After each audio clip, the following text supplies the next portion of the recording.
Harper Audio presents Your Sacred Self, written and read by Dr. Wayne Dyer.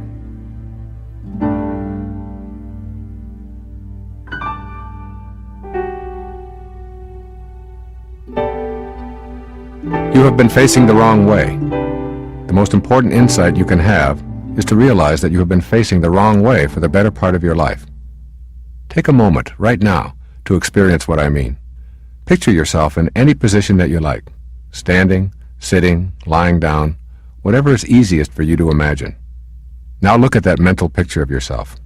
What you see in this exercise is a you who is always looking away from yourself, always looking outside of yourself. You are facing the wrong way. Now imagine being able to shift around and face the opposite direction. If you could in some magical way do so, then you would be facing inward. We've all been taught to look outside of ourselves for sustenance, to look beyond the self for power, love, prosperity, health, happiness, and spiritual fulfillment. We've been conditioned to believe we get life's bounty from somewhere outside of ourselves. But it's possible to reverse our gaze from outward to inward. And when we do, we find an energy we've sensed but not previously identified. There dwells within all human beings a divine energy. The power of this energy permeates our entire being and permits us to perform every function in the vast repertoire of human thoughts and behaviors. There are two aspects to this divine energy. The outer aspect causes the heart to beat and the lungs to inflate and the senses to function. It essentially keeps our physical bodies alive. The inner aspect of this energy is dormant, but it can be awakened. This inner universe is vaster than the outer universe. Inner joy makes all joy that is experienced in the world of the senses seem meaningless. When the divine light within you is experienced directly, it adds a radiance to life unlike anything that can be described with words or pictures. When you discover your sacred self, you awaken this dormant inner energy and let it guide your life. The word most commonly used to describe this inner force is spiritual. When I talk about spirituality and being spiritual, I am describing an attitude toward God and the inner journey of enlightenment. I'm speaking of expanding the godlike qualities of love, forgiveness, kindness, and bliss within ourselves. In my interpretation, spirituality is not dogma or rules.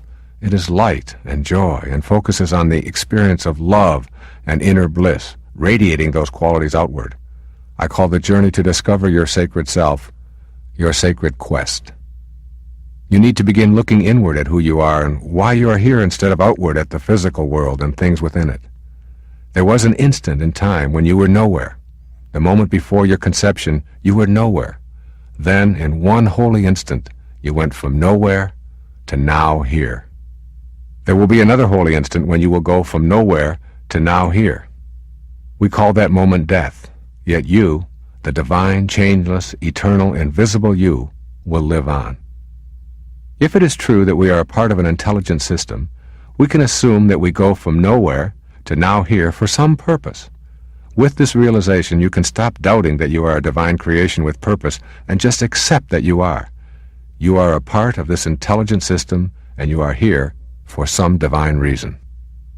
That reason, you can surely guess, is concerned with the spiritual inner energy I am writing about. Knowing your spiritual self is your sacred quest and your life challenge. So many of us have grown up believing that who we are is this body we carry around, the job we perform, and the religion we practice. Our lives are involved with externals at the same time that we see that they are always changing and shifting. Yet somewhere inside of ourselves, we feel the same. You may not have given that self aspect much of your awareness, but if you do, you will discover an inner self that never changes but is trapped in a changing world. Someday your physical self will probably rest beneath a tombstone that records the date of your birth and the date of your death. But your inner soul knows you are eternal. Knowing this in a way that leaves no room for doubt will greatly enable your sacred quest.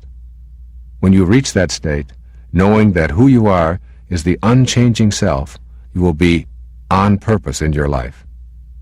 Sogyal Rinpoche, in the Tibetan book of Living and Dying, puts this into words that are worth framing. In the modern world, there are few examples of human beings who embodied the qualities that come from realizing the nature of mind. So it is hard for us even to imagine enlightenment or the perception of an enlightened being, and even harder to begin to think that we ourselves could become enlightened. Even if we were to think of the possibility of enlightenment, one look at what composes our ordinary mind, anger, greed, jealousy, spite, cruelty, lust, fear, anxiety, and turmoil, would undermine forever any hope of achieving it. Enlightenment, he continues, is real, and each of us, whoever we are, can, in the right circumstances and with the right training, realize the nature of mind, and so know in us what is deathless and eternally pure. This is the promise of all the mystical traditions of the world, and it has been fulfilled and is being fulfilled in countless thousands of human lives. You can be one of those thousands of enlightened humans. This will happen as you discover the nature of your true self and relegate the part of yourself that is centered on the physical to the background where it belongs. From there, it can cheer you on and support your higher self, rather than act in ways that sabotage your true spiritual essence. This whole business of a sacred quest is real, and you can know it, love it, and cherish it. Once you do, you will never want to go back to any way of living that is inconsistent with your divine, though invisible self. You are not that name, that occupation, that social security number, that body. You are eternally light and divine, regardless of what you have done or failed to do, regardless of what family you lived in, or what you may have been labeled. You are holy, and you have a purpose for being here. How will you experience your physical life when you have met this challenge of facing inward and living by the directives of your spiritual self? You will still chop wood and carry water, as the ancient Zen proverb tells us. You will not suddenly develop totally new talents or interests.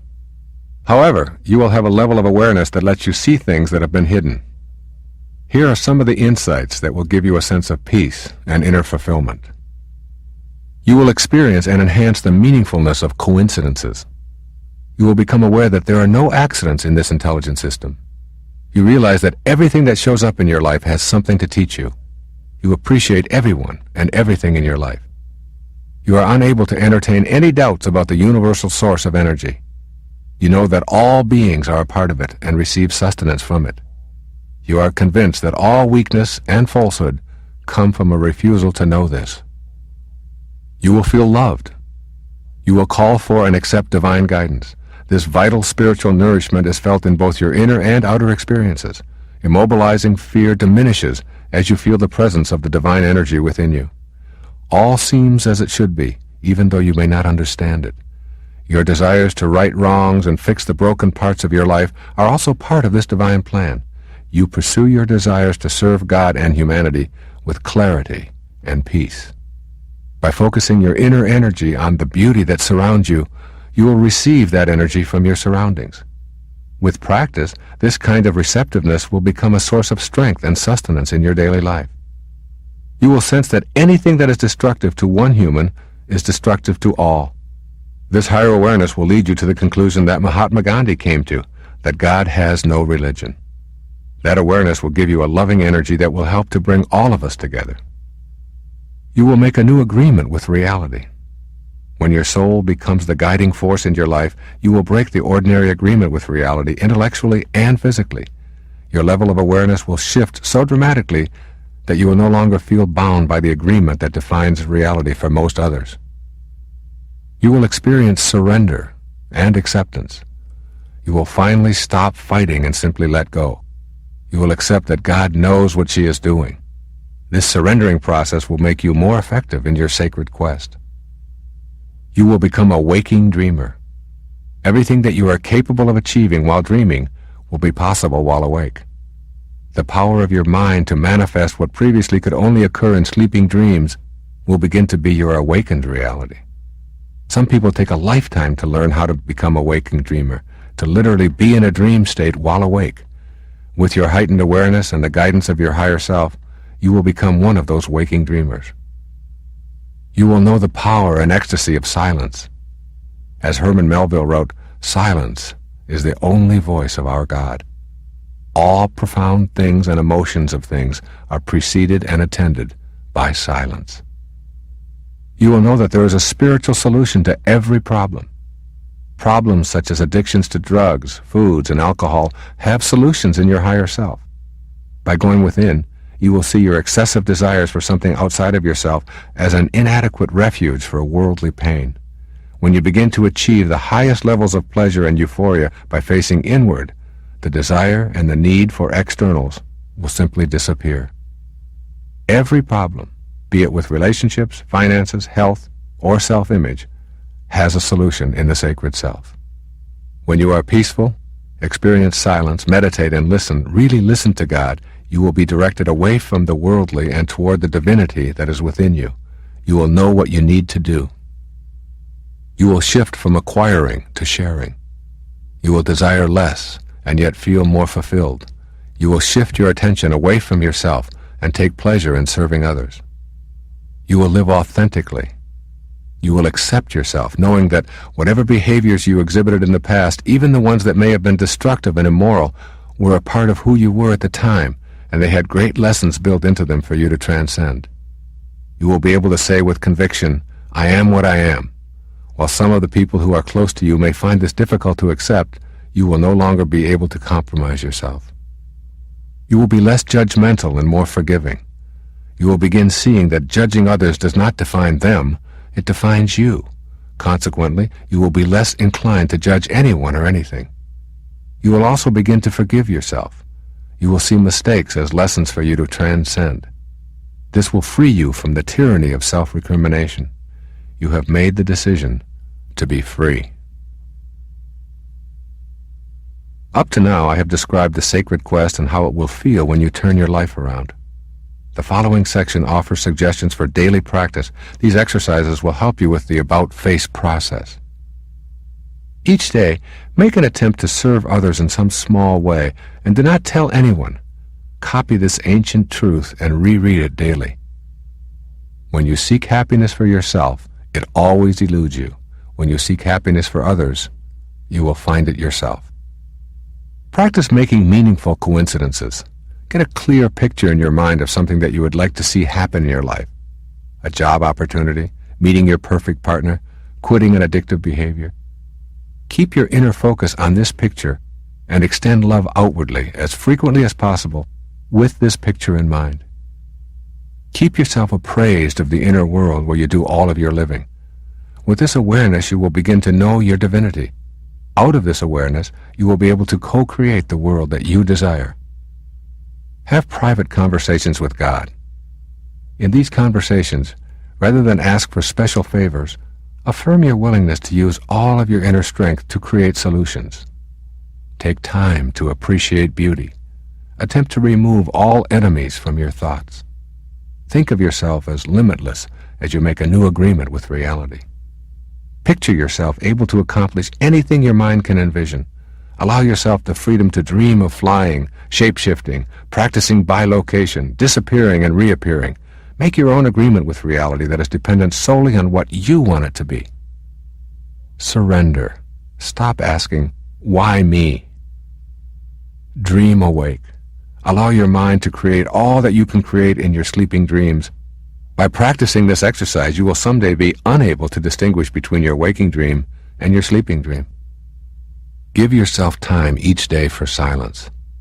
It may be a form of meditation, but if this is not your choice, then simply allow yourself some silent moments. Experience your silence for at least 30 minutes each day. Imagine a spiritual solution to your problem. This is a spiritual approach to the resolution of your problem.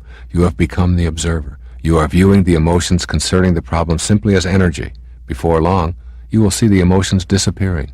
Your feelings of sadness and anxiety and fear will dissipate just through the act of observing.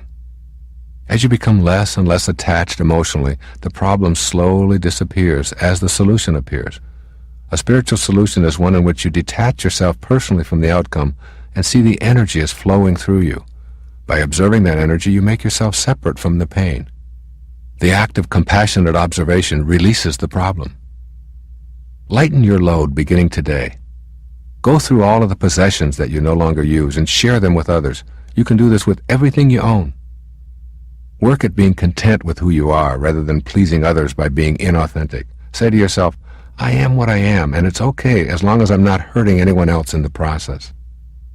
Direct your attention to what pleases you. Judge not. These, then, are some suggestions that you can work on daily as you begin your quest for your sacred self. You have the capacity to meet this challenge, but before you will be truly ready, you need to examine many of the habits that you've acquired over a lifetime of having your ego and the world of the material be the authoritative forces in your life. In the years following your arrival from nowhere to now here, you were taught many beliefs about what you were capable of doing and what was impossible for you to do. It is time to let go of beliefs that have served you well, but now keep you from moving along your sacred path. The process of letting go is easily understood if you can picture life as giving exams. Just as we are required to pass exams throughout our school experience, so too are we required to pass exams in the larger school called life. If we pass them, we move on to the next level, and then take the exam for that level throughout our stay in now here. If we don't pass, we repeat the course and continue at that level until we get the lesson. Many years, even an entire lifetime, might be consumed repeating a lesson in order to pass a spiritual examination. We might find ourselves repeating the same behaviors tirelessly and depressingly, over and over, without getting the lesson that life is trying to teach us.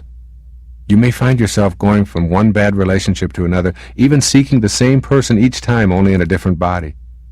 Repeatedly, you might find yourself being dominated, unappreciated, or taken for granted by an inconsiderate partner. Perhaps you continue in an occupation repeating the behaviors of previously unsatisfying job experiences. You could continually latch onto the same kinds of germs and repeat debilitating disease patterns.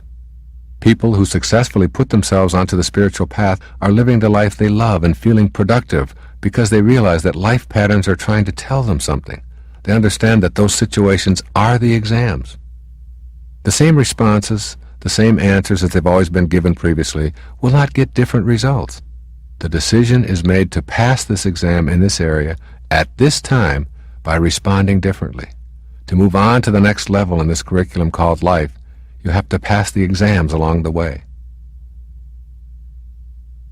Having a personal history keeps us from now. This is a radical idea, perhaps, but I am asking you to consider the possibility of totally eradicating your personal history from your consciousness and simply living completely in the present moment. The first thing that might pop into your mind, as it did into mine when I began to consider this possibility, is that it is impossible. I do have a memory, and it would be folly for me to pretend that I am not the product of my past. What I am asking you to develop is a forgettery to go along with your memory. The point is that as a result of being a product of your past, you are dancing to a tune thrown at you by others. In order to take the steps upward toward your sacred quest, you must toss out the idea that you are unable to take those steps in the first place. Let go of all the beliefs that convince you of your inadequacies and shortcomings. Clean out that closet of worn-out loyalties to what you can and cannot do. Just open yourself up right in this moment. Be like a clear, blank slate. Nothing is imprinted or projected onto this slate. It begins with no. It ends with now. There is no guilt about erasing your personal history. There is great love and respect for all that you have learned up until now, but now is blank and, most important, open to all possibilities. No restrictions, no limitations, only the willingness to experience God and the entire divinity of the universe within yourself. Your life is no longer to be constrained by what you've known as your personal history. Your individual soap opera has received its cancellation notice. In the instant that you drop that personal history, you become eternal. You always have been, you always will be. Finally, you are working on answering the question, who am I?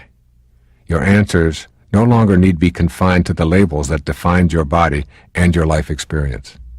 Your personal history has attempted to convince you that you are one or several of the labels that you have been assigned.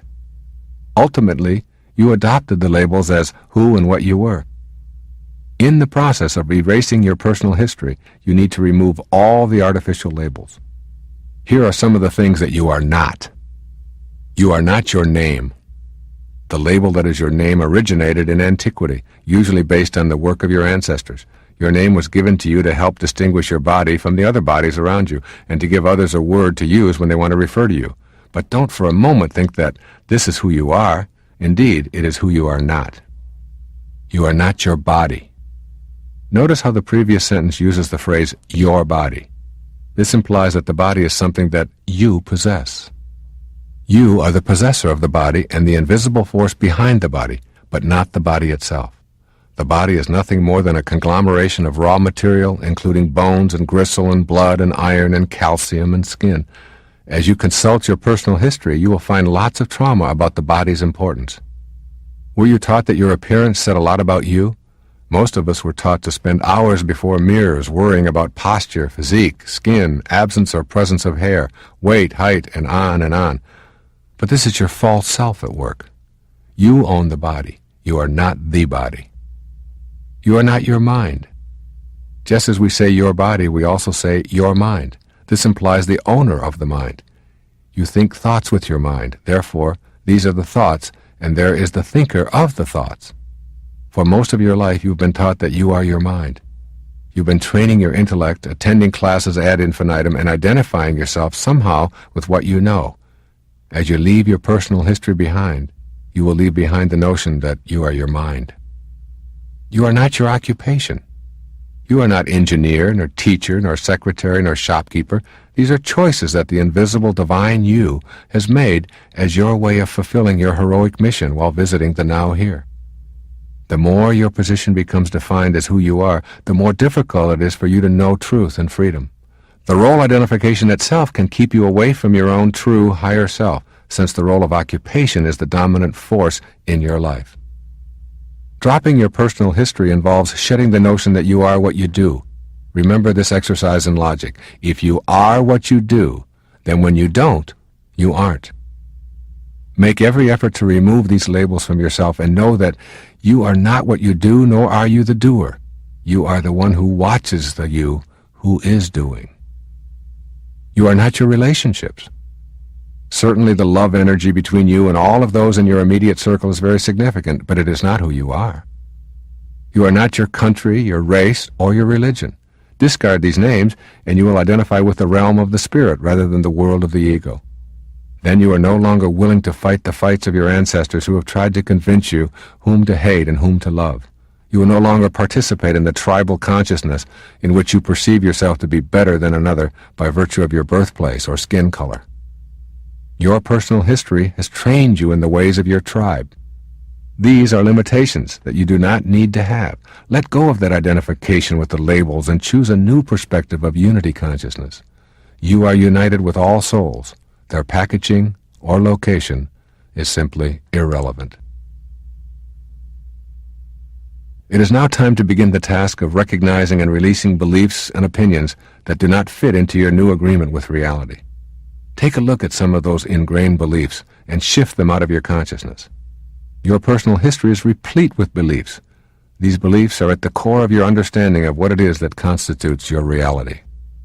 You have used them to explain why your life has taken the course it has. Resolve to remove those that are inconsistent with the new agreement with reality that you are creating. Now you will be asked to identify and then change core beliefs that you no longer want. You might wonder why one would hold on to unwanted belief systems. In Be As You Are, Ramana Maharshi, one of India's 20th century saints, has this to say in response to why human beings continue to repeat self-negating ways. Pleasure or pain are aspects of the mind only.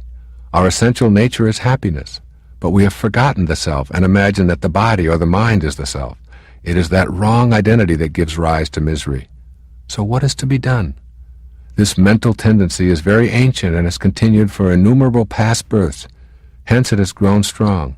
That must go before the essential nature, happiness, asserts itself. Those are the words of a great saint, Ramana Maharshi.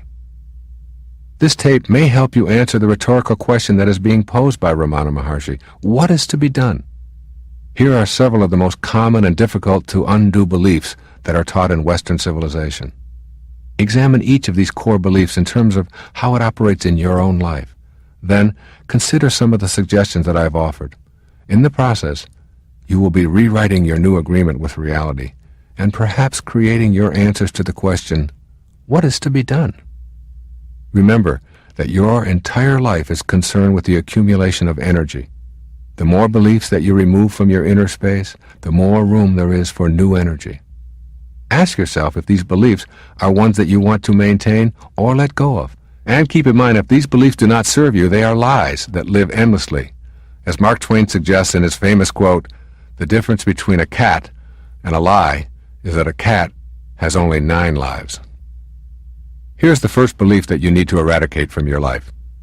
More is better. The pursuit of more confines one to a life of striving. It is impossible to strive and enjoy life. Some of the signs that more is better has become a cornerstone in your life are the following. You must be busy to be fulfilled. You must make more money than you currently are making. You must get a promotion to prove your worth. You need to have more of everything. To change this, you will want to declare a halt to your constant pursuit of more by knowing that you don't need anything else in order to be free. More is better keeps us exclusively in the physical domain. The spiritual self is not allowed in our daily lives. Inner energy is concentrated on accumulations, acquisitions, rewards, trophies, approval, and money. Some people experience guilt, shame, and self-reproach when they think they are being lazy and worthless, and they feel irresponsible when they are not pursuing more. We are taught the game early. Starting in school, we learn to pursue higher grades, additional diplomas, and external titles. There is no peace in this pursuit. The feeling of peace is there when you are facing away from more is better. It indicates that your spiritual self is calling you. The good and the wise lead quiet lives, Euripides said centuries ago. It is not because the pursuit of more is inherently bad that I include it at the top of this list. It is because it denies you the peace and harmony that are intrinsic to your sacred quest. You do not have to become inert to be at peace. You can abandon the idea of more is better and replace it with an inner serenity that does not need more in order to be acceptable. You have received beliefs from an endless chain of people who have been willing victims for generations. When you let go of these beliefs, you will open an inner reservoir of space that allows you to accumulate a different kind of energy and will direct you toward peace rather than toward tumult and a bypass operation. Examine carefully how much of your life energy is used in pursuit of what you don't want or need. Practice one day at a time the idea of saying no to more. A very emphatic no. I will not pursue that item. In place of pursuing more is better, spend time playing with your son or granddaughter. Read the New Testament instead of chasing after another object. Go for a long walk along the riverfront rather than spending time trying to get ahead. If you were raised on blame, it is a habit for you to reach for this excuse whenever you wish to explain why something is not working in your life. You can, for instance, blame lack of prosperity on a lot of externals, your culture, the stock market, politicians, your parents, lady luck, the greed of others. You can blame illness on heredity and the flu season and bad luck of the environment. Your sour relationships can be blamed on your partners, their inability to love you, your upbringing, or your parents. Your personality can be blamed on your parents, or your genes, or your childhood, or your siblings, or your birth order. And your physical appearance can be the fault of genetics, the food manufacturers, advertisers, or the polluted environment. This is potentially an endless list. The alternative to blame is self-responsibility, becoming an inner-directed person. You may not have been taught to consider taking responsibility for the events of your life. But if you are unwilling to discontinue the blame game, you will be unable to initiate your sacred quest.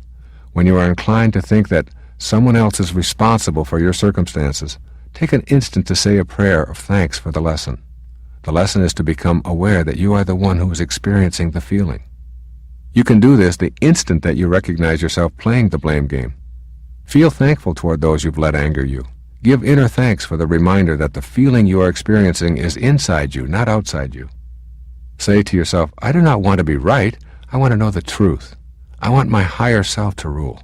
No one is to blame for how I am feeling. It is my feeling, and I respect that. These kinds of affirmations will lead you to self-reliance and to the way of the sacred quest. Your spiritual soul will then become the guiding light for the remainder of your time in the now here. Another belief that you have to rid yourself of is that idealism can't coexist with realism. Don't be such a dreamer. Be realistic. Forget about your inner vision. Look around you at what is happening. This is what is real. Have you heard similar pronouncements often in your life? If so, you probably developed an attitude about what was possible and what was impossible. If the ideals that attracted you were labeled impossible, you probably sacrificed them for a way of viewing your world that was based on what others determined was realistic. Discarding that old belief about reality can be a major task on the path of the sacred quest. Are you ready to reconsider your view of reality? Perhaps William Blake's statement will inspire you. He said, if the doors of perception were cleansed, everything would appear as it is. infinite. Can you imagine your reality in that way? Everything infinite? When your perception is expanded, nothing is real and nothing is imagined. All there is perception. When you cultivate this awareness, your reality is no longer defined by the physical world. At the tiniest quantum level, time is not a reality. Particles can be in more than one place at the same time, and they appear and disappear according to how we observe them and what measuring devices we use. All of this constitutes a new reality. Always remember, we are made of the very same energy. If you want a richer experience of your life, abandon the idea that your reality is only what your senses report. Your inner world and all of the energy of your higher awareness creates a reality very different from that which you've been taught.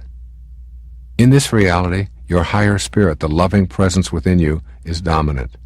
In this world, you rely on something quite different than the ordinary reality. Choosing the way of the sacred quest means you will learn to rely on this new reality. Shift back to being the idealist who had inner inklings about the world of spirit. That idealist within you will happily do the following according to Buddha. Rely on the message of the teacher, not on his personality. Rely on the meaning, not just on the words. Rely on the real meaning, not on the provisional one. Rely on your wisdom mind, not on your ordinary judgmental mind. Here are some suggestions for releasing realism and welcoming idealism.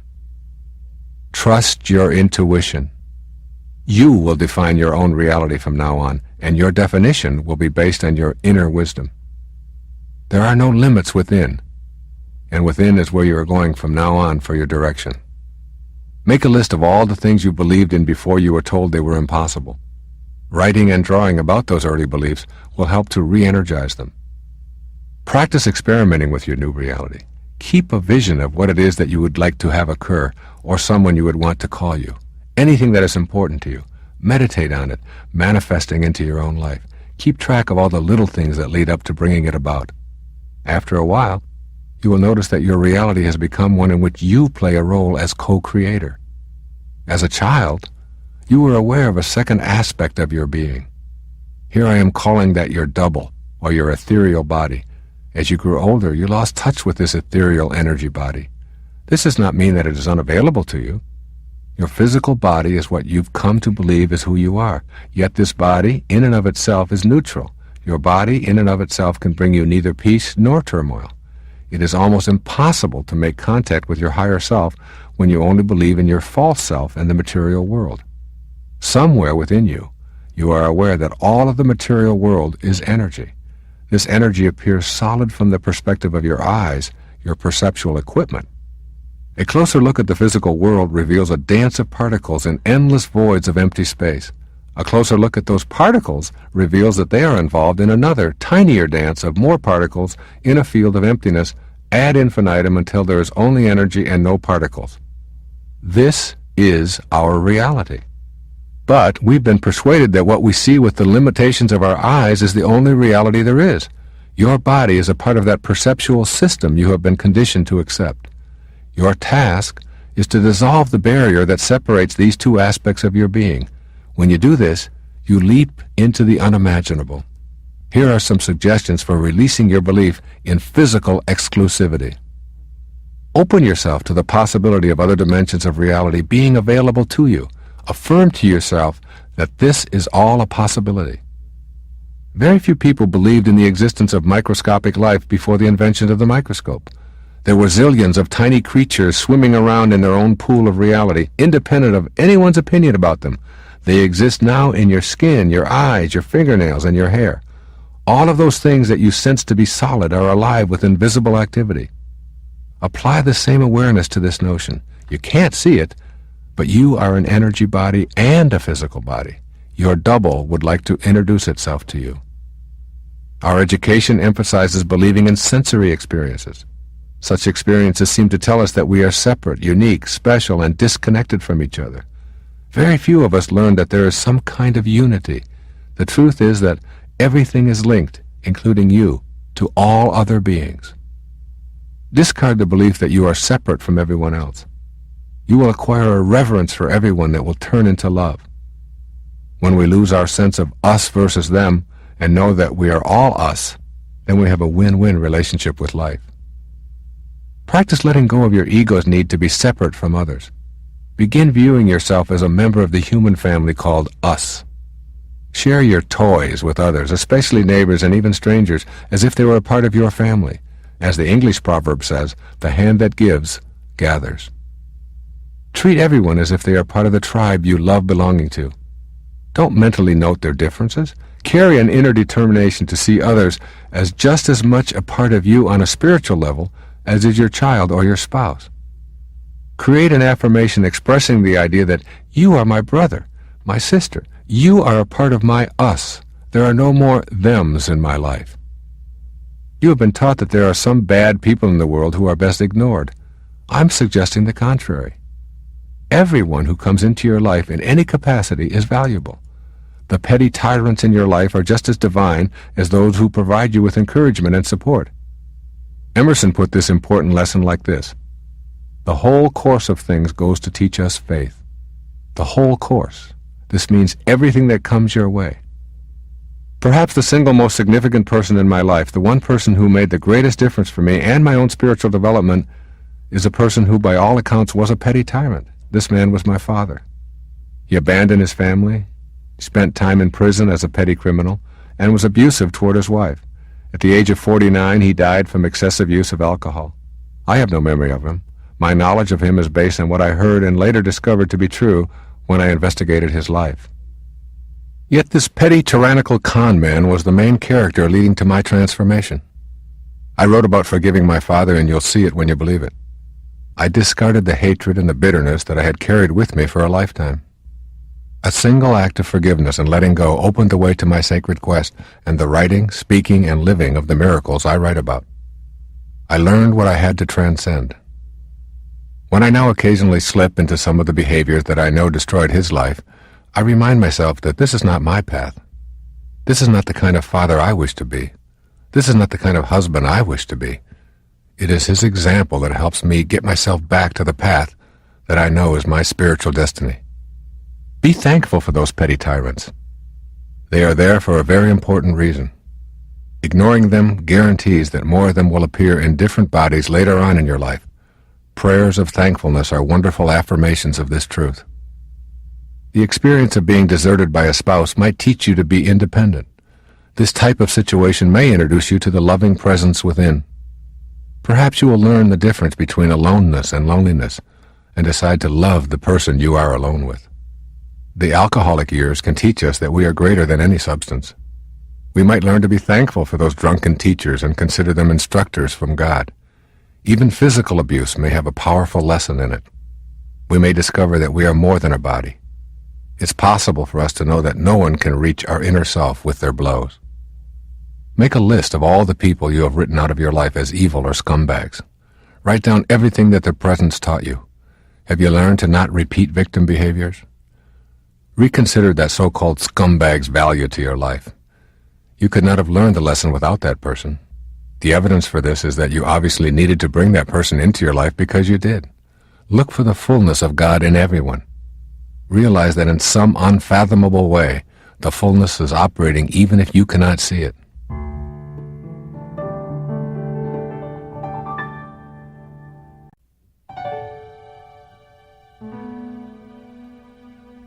Another belief that you need to discard to get onto your sacred path is that goals are essential for your own success.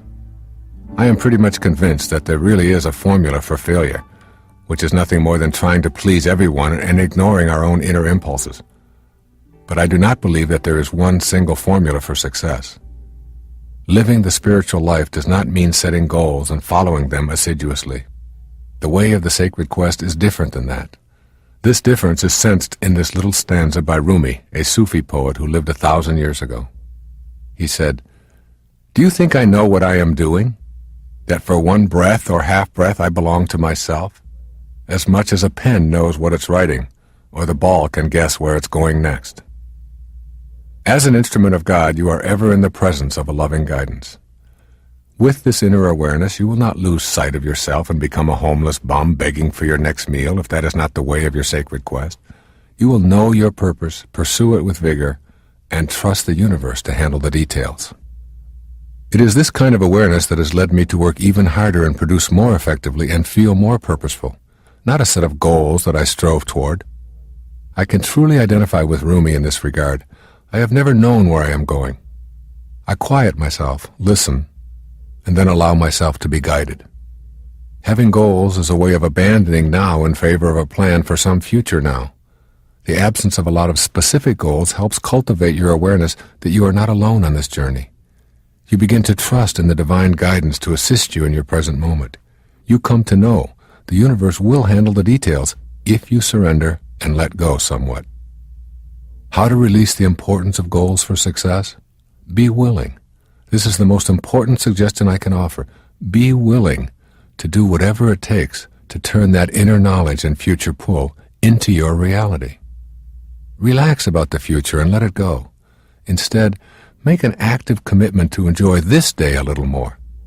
The more peaceful you are with yourself and your role here, the more productive and efficient you become. It is very difficult to accomplish anything when you are stressed over the outcome. When you relax and get peaceful, you become inspired and efficient. Toss out the goals and live your life knowing that you are co-creating it. Another belief that you've had handed to you that you'll need to discard is that you must always do your best at everything that you do. Throughout our lives we hear, "I don't really care how well you do as long as you do your best." Examine this idea and you may come up with a different conclusion. You don't really have to do your best. In fact, your best is something that you can never measure or even know. You can drive yourself to neurotic extremes with this idea of always having to do your best. Your best leaves no room for improvement. It means that you have to go all out 100% every single time you do anything. When you remove the stigma of having to perform at a given level, you remove the ego's need to be judged better than others. You are better off to simply do and enjoy and be willing to learn. Stop imposing on yourself and your children the belief that you must do your best. Experiment with performing tasks that seem to flow from your inner promptings, but detach yourself from the need to measure to see whether your efforts have been worthwhile. While meditating, get a picture of yourself being able to do anything. Give yourself permission to be with this image and to forget about the outcome. See how peaceful you feel when you're not being tested, when you're allowed to just be. Give yourself the same permission in all of your daily undertakings. Another belief that you'll need to discard is that dreams are not reality. Most of us were taught to believe in two separate realities. One is our waking reality, the other is our dream reality. In this formula, when we're in a dream state, we're in a world that is unreal. We disregard dreams as a mental exercise that happens only while we sleep. Waking consciousness is considered reality, and dreaming consciousness is considered unreality.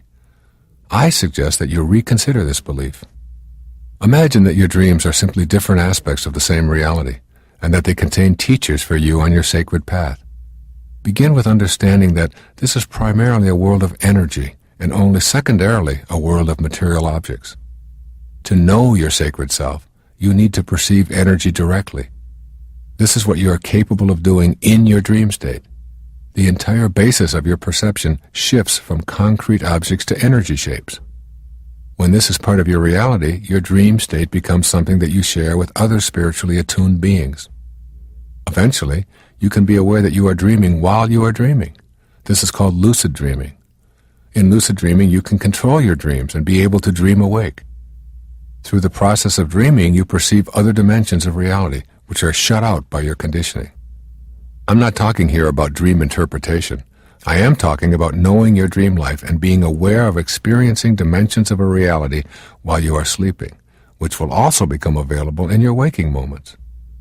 Your dreams are created with the same body and the same brain as is the rest of your perceptual world. It's all yours. You do not leave every night and take on a new brain to experience your nighttime reality. Everything that you are capable of knowing and being convinced of in your dream has a potential for being experienced in all moments of your daily life. Everything. Yes, I know this is a radical notion, but it leads you to know the power of your energy body. You enter your dreaming world with a complete absence of doubt about what you can experience. With that absence of doubt, there are absolutely no limits. Then, when you awaken to what you call your waking consciousness, You still have the same body, the same brain, and the same perceptual equipment, but you introduce doubt. I believe that your dreams do not reveal things about you, but that they are you. They are real, and they can become highly effective in helping you to experience your highest spiritual self. When you do go to sleep, encourage yourself to be aware that you are entering your dream state. Just this awareness is the first step toward higher awareness through dreaming. As you drift off, make a mental note to yourself that you are about to enter the dream state and that you are pleased to be aware of it. Make an effort before you drift off to consciously see elements of your upcoming dream. Tell yourself you will make a note of an object, a room, or a specific location while you're in the dream. Experience as much detail as you can concerning the object while dreaming. If it is a lamp, for instance, bring it closer to you with the power of your mind. Examine the color and the shape and the intensity of the light. You want to make direct contact with your energy body, that special body of energy that coexists at all times with your physical body. By examining the content of your dreams, you will give yourself access to this higher energy. You will prove to yourself that your mental energy is a phenomenon that you can manipulate with practice and effort. Eventually, you will be able to access this energy in all moments of your life. In the first part of this tape, I've described the ideas and opinions you've been exposed to that have probably influenced your life.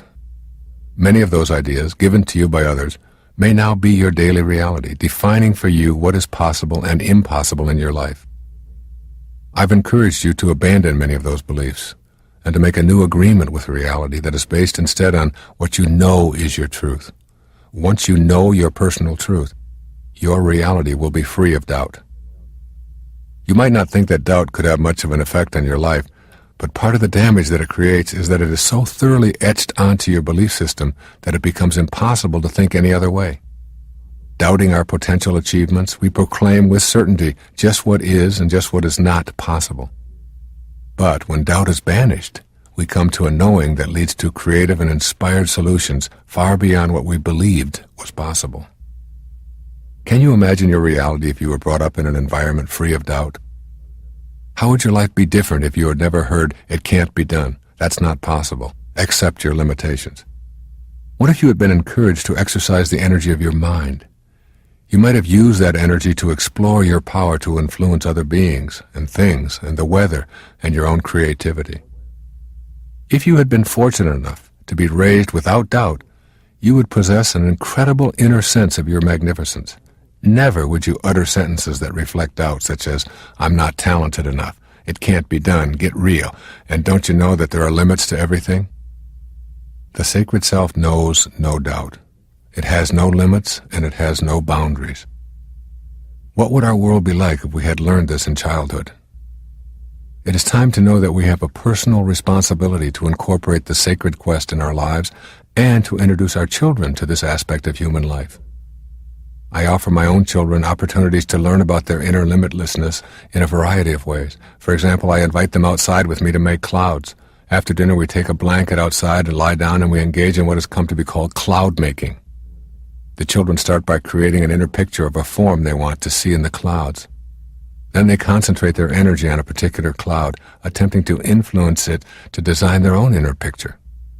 The neighborhood has gotten used to hearing my kids shout, "I'm making a house, Daddy. Watch my cloud move. I'm moving it with my mind." Beliefs, you see, are handed to you, but knowings come from within. There's a long list of things that you believe about yourself, the world, and God, and your potential, and the fate of capitalism, and so much more.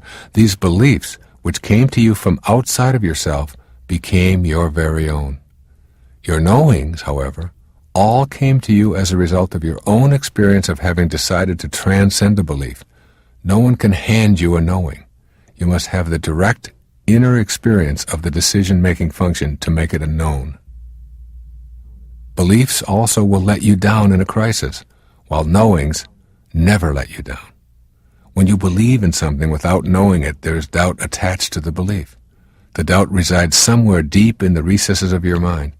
Nevertheless, it exists as a thought that you will ultimately call upon when you want to put that belief into practice.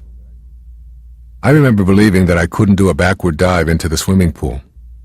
Every time I said to myself, "This time I can do it," that nagging little doubt would surface at precisely the moment I would attempt the back dive. I'd find my body turning around at the very last second. The tiny doubt attached to the belief about my ability was what I relied upon at the moment of execution. If you believe something based only on what others have told you is true, when a big test shows up, that belief often will let you down. If you have a belief that God will be there for you in a moment of trauma, and that any suffering that you are experiencing is just as divine as any joy that you have experienced, but you do not know this, you will find the pain of your disappointment will become an affirmation that God doesn't really exist for you. Your belief will be shattered in a moment of trauma. This is because you are attempting to have a vision of God that has come to you from outside of yourself, and it is weakened with doubt. Knowing God and suffering in the way William Blake wrote about in this following poem would pull you through your trauma safely, as the poet suggests. He says, "Man was made for joy and woe, and when this we rightly know, through the world we safely go. Joy and woe are woven fine, a clothing for the soul divine." Knowings can never let you down because they are woven into the fabric of your being. If you cannot doubt that which you are, and you know that you are, then you will never be disappointed. Again, beliefs have that insidious doubt attached to them, while knowings are free of such contamination. Your beliefs are mental exercises, while your knowings are physical exercises. You may believe that you have no talent for art, but somewhere deep within your consciousness there exists a tiny smidgen of doubt about whether it would prove really true were you to actually apply yourself in a new way. When you know something, it becomes your physical reality, and you act on this knowing at all times. When you merely believe something, whether it be negative or positive, you have a tiny bit of doubt connected to it, and that doubt becomes your reality. Beliefs are mental. Knowings are physical, though they originate as mental beliefs. Beliefs restrict you, while knowings empower you. Louise Hay is a perfect example of this. She is a beautiful and sensitive woman who has written many powerful books on healing and is the publisher of a collection of my own personal affirmations and daily reminders, a little book called Everyday Wisdom. We were on a national television hookup together when a caller asked whether Louise had ever considered any traditional approaches to treating her cancer 8 years earlier. Louise gave the kind of answer that I hope you will be able to cultivate as you see how knowing can empower you to higher levels than you might have considered. She responded, "I knew in my heart that I could not allow them to radiate me or to put chemicals into me or cut me. I just knew that this could not be my method for dealing with this cancer. My knowing led me to other alternatives, which I have written about, and ultimately to the eradication of the cancer from my body. I am not disparaging any other form of treatment. I just knew inwardly that I couldn't go in that direction." The key here is her use of the word knew. She didn't believe in an alternative therapy. She knew that those traditional methods were inconsistent with who she was. She consulted her knowing. That knowing empowered her. Your beliefs are transitory, while your knowings are eternal. Think about many of the beliefs that you have today and how they have shifted over the years. In fact, many of the beliefs that you now hold were met with revulsion and disgust when you first experienced them. There's an old saying, fear knocked at the door, and faith answered, and no one was there. Fear stems from doubts we have about our divinity. The antidote to fear is faith. I know within that I am not alone, ever. I know that I have divine guidance available to me at all times. This inner knowing makes fear impossible. You too are not alone, and you also have omnipresent guidance accessible at will. When you truly know that the loving presence is always with you, the possibility of living with both doubt and fear evaporates. This is a belief that you can't get from another person. It has to have the quality of being a knowing. Then the notion of fear vanishes. The things we most commonly fear can be explained away by lengthy research and investigation, or fear can be eradicated with one short and simple statement. I have chosen the second way, hoping to stun you with the simplicity of eliminating fear. Here are some of those fears. Fear of failing. Get rid of it. You cannot fail at anything. Everything you do produces a result. It is what you do with the results that counts. Labeling yourself a failure is meaningless. Fear of disapproval. Get rid of it. You do not need external validation. You are a divine creation of God. Your path is unique and special. Get on with your purpose. Fear of suffering. Get rid of it. You cannot suffer when you know your sacred self. Only the person you imagine yourself to be suffers. Your joy is divine, and so is your suffering. All of the woe is a part of God's plan, bringing transcendent wisdom when you stop judging it. Fear of isolation. Get rid of it. You can never be alone. When you know this, you will never fear loneliness. There is a gigantic support network of loving souls with you on a similar path. Know that to be true. Stay focused on your purpose and forget about being isolated. When you do this, all of the guidance and love that you need will begin to be known by you. Fear of looking foolish. Get rid of it. When you are doing the work of the higher self, you are always on purpose. Whether others judge you as foolish or not is irrelevant. And finally, fear of success. Get rid of it. Replace the fear with knowing that you deserve any prosperity or abundance that comes your way. Know that when you are on the way of your sacred quest, external measures of success will appear. Your success, however, is an inner matter.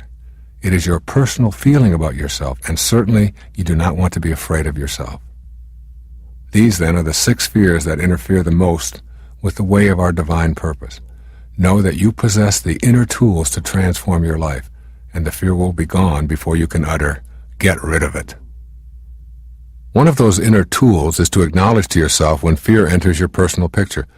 When you do notice yourself experiencing fear, please be sure to gently allow it into your awareness. Feel it and refuse to judge it. The first time I had ever walked out on stage to speak before thousands of people and had forgotten my notes, I experienced severe feelings of fear. Not acknowledging my fear would have kept it right there on stage with me. But I surrendered to the fear, while I reminded myself that I was not alone. I went out on that stage with my fear as my companion. Before even a few minutes had passed, I was absorbed in my mission and my fear was gone. By acknowledging the fear, and then doing what you were afraid of anyway, you serve notice on those kinds of self-defeating thoughts. You also take a giant step toward banishing doubt from your life. Fear and doubt are partners. That which you doubt will cause you to be afraid.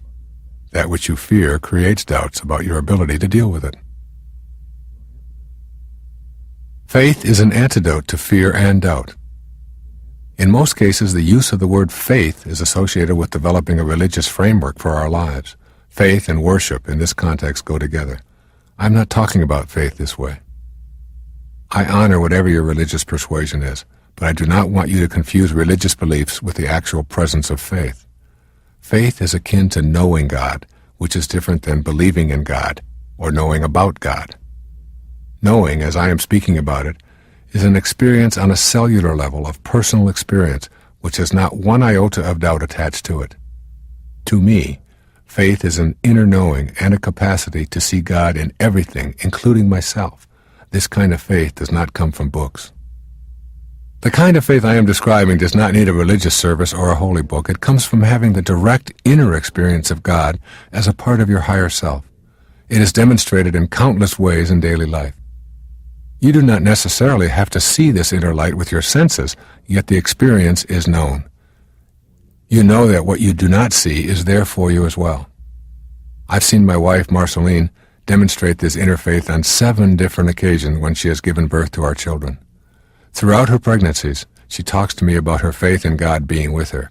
She knows that bringing a child into the world is more than a physical experience. She knows that it is a holy opportunity that she has been entrusted with. She has absolutely no doubt about her ability to proceed through all stages of her labor and childbirth without complications, pain, or any suffering. This faith literally puts her into a higher state of awareness, and her physical appearance literally changes. She has actually left the confines of her body. Through the power of her miraculous concentration on what she has to do, she proceeds unaware of surrounding distractions. Her inner faith has literally seemed to banish the doubt about her ability to deliver a baby in a spiritual and pain-free environment. She doesn't believe that God is there for her. She absolutely knows it. The idea of any doubt being present is ludicrous to her. I have been in the labor room with my wife while women all around her were out of control with fear and doubt. Marceline, relying on her faith, is participating in the act of creation as an observer and a faithful participant. In fact, she has taken that same inner knowing based on faith to assist other women in having their babies. She accompanies them through the entire process from the first months of pregnancy through delivery, helping them access their inner selves and reassuring them that if they banish doubt, they will have a spiritual childbirth experience. I have yet to see it fail. Understand that faith is a decision that you make internally. It is a mental decision to know that everything is on purpose. Faith then becomes an energy that resides within you at all times. One evening as I sat and watched a spectacular sunset on the Gulf of Mexico, I had a stunning realization. This entire planet, with everything on it, must weigh a zillion, trillion tons and more, and there is some energy propelling it around the sun, giving the illusion that the sun is actually setting. What was really happening as I sat there was that I was setting and moving in orbit around the sun. I contemplated the enormous amount of energy that is ceaselessly working to move this enormous planet and keep it spinning and staying on course in its yearly excursion. The same energy is moving the sun in a larger orbit and moving the zillions of other celestial bodies in trillions of orbits.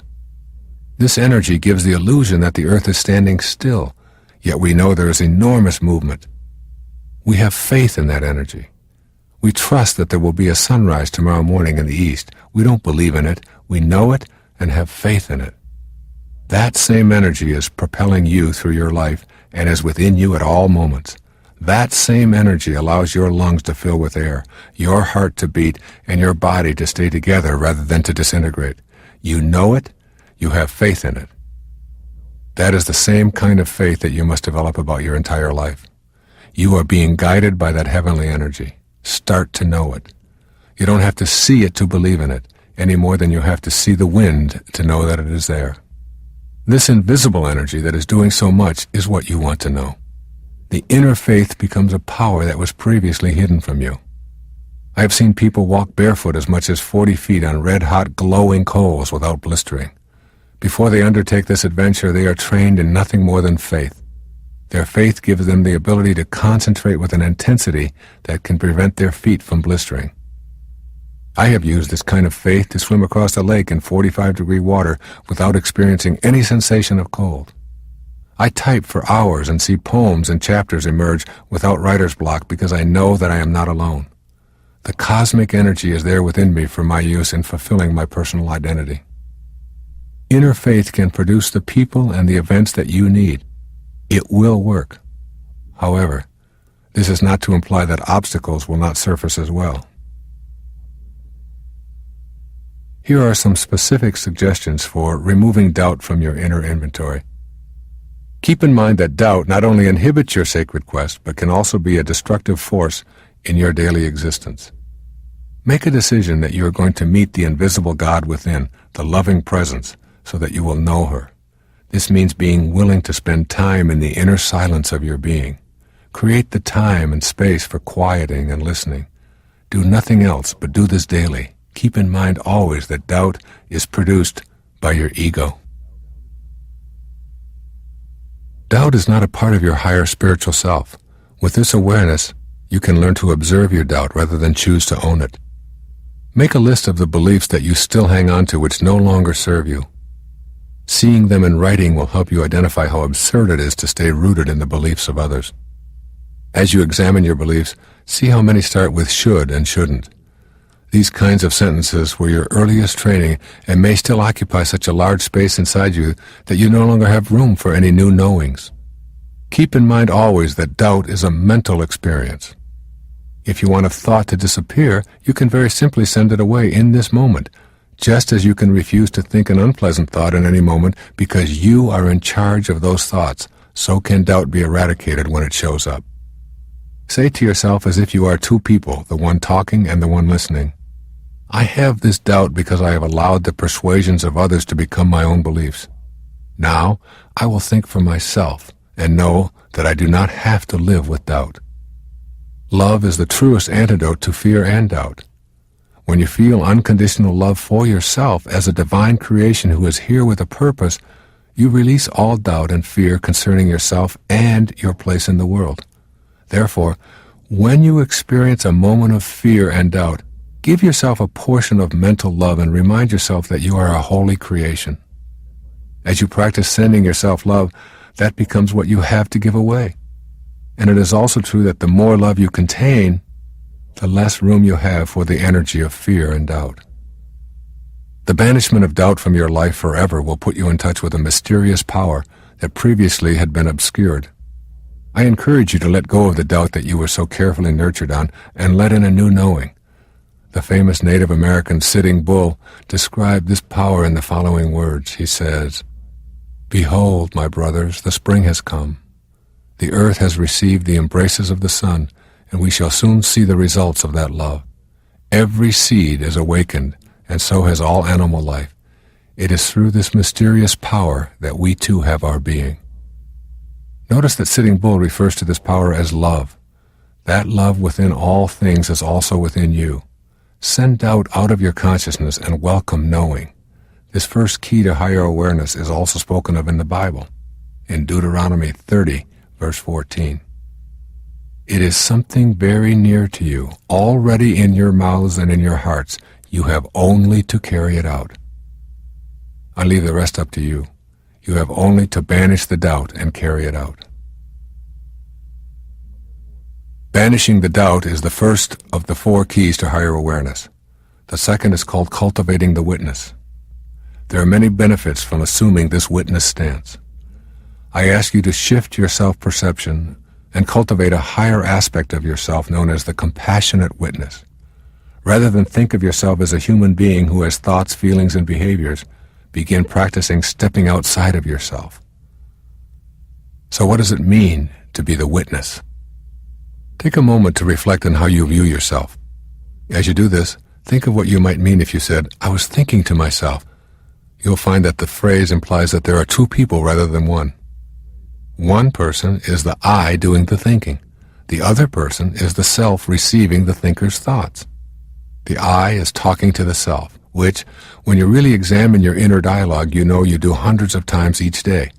When you cultivate the witness, you remove yourself from both the I and the self position. Here, from an invisible space outside of your physical body, the witness is detached from your emotions and feelings and behaviors. Here, the witness lovingly watches your entire life transpire. So why become the witness? In my world, nothing ever goes wrong. These words were spoken by Nisargadatta Maharaj in response to an interviewer who, in exasperation, asked Maharaj to talk about the problems in his life. It is for me the single most powerful affirmation I have ever heard. I use it every day of my life, and I have it posted strategically in my office as a daily reminder of its supreme value in my life. In my world, nothing ever goes wrong. Within all of us is the eternal, changeless dimension of our higher spiritual selves.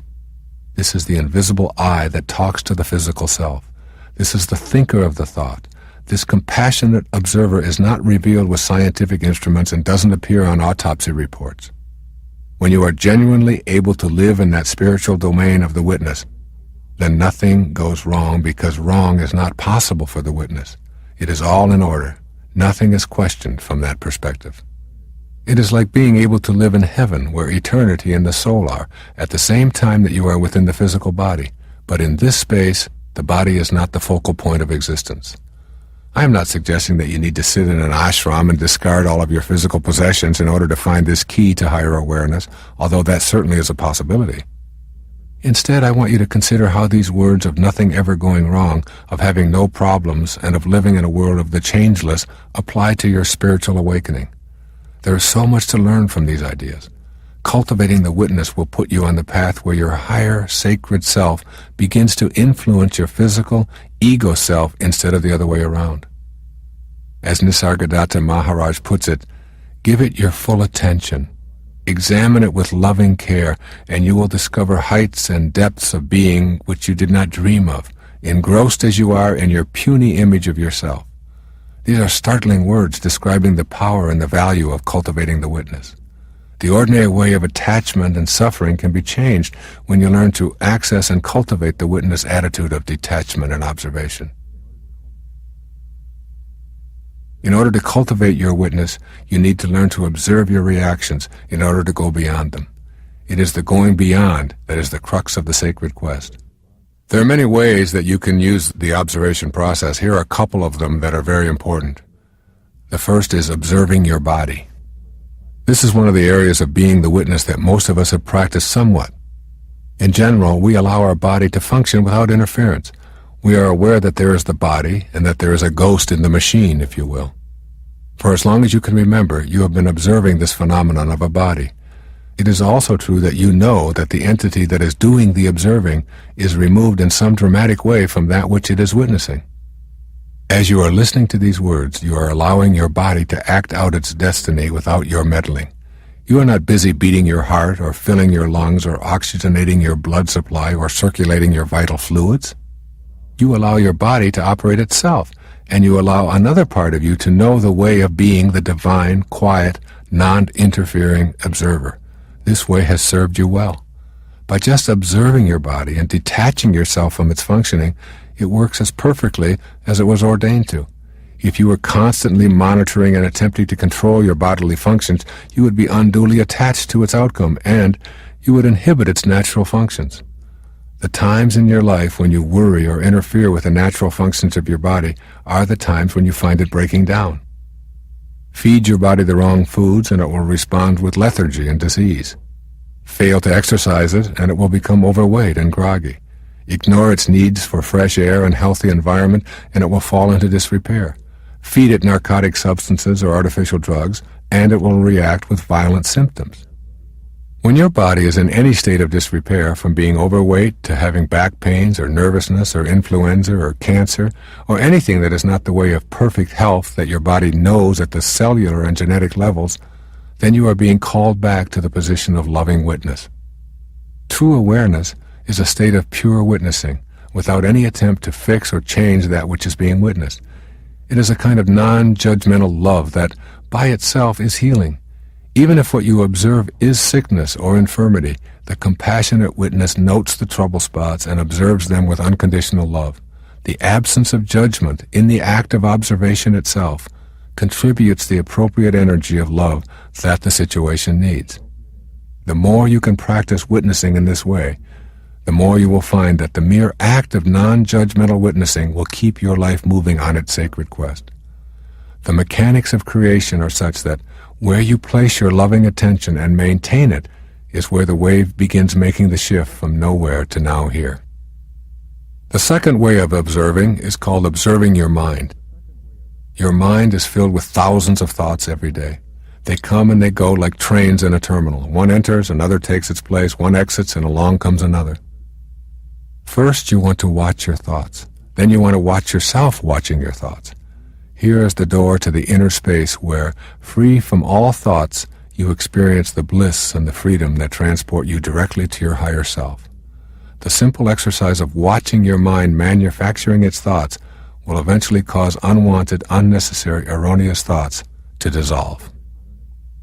In the process of cultivating the witness, you learn to quiet your mind, to take inventory, and dispose of or reassign thoughts that generate self-defeating or ego-centered responses. In this simple process, you also come to know your spiritual self. Ego-generated thoughts play a huge role in creating the world that the ego wishes to create. Each of my thoughts seem to demand it be considered the most important.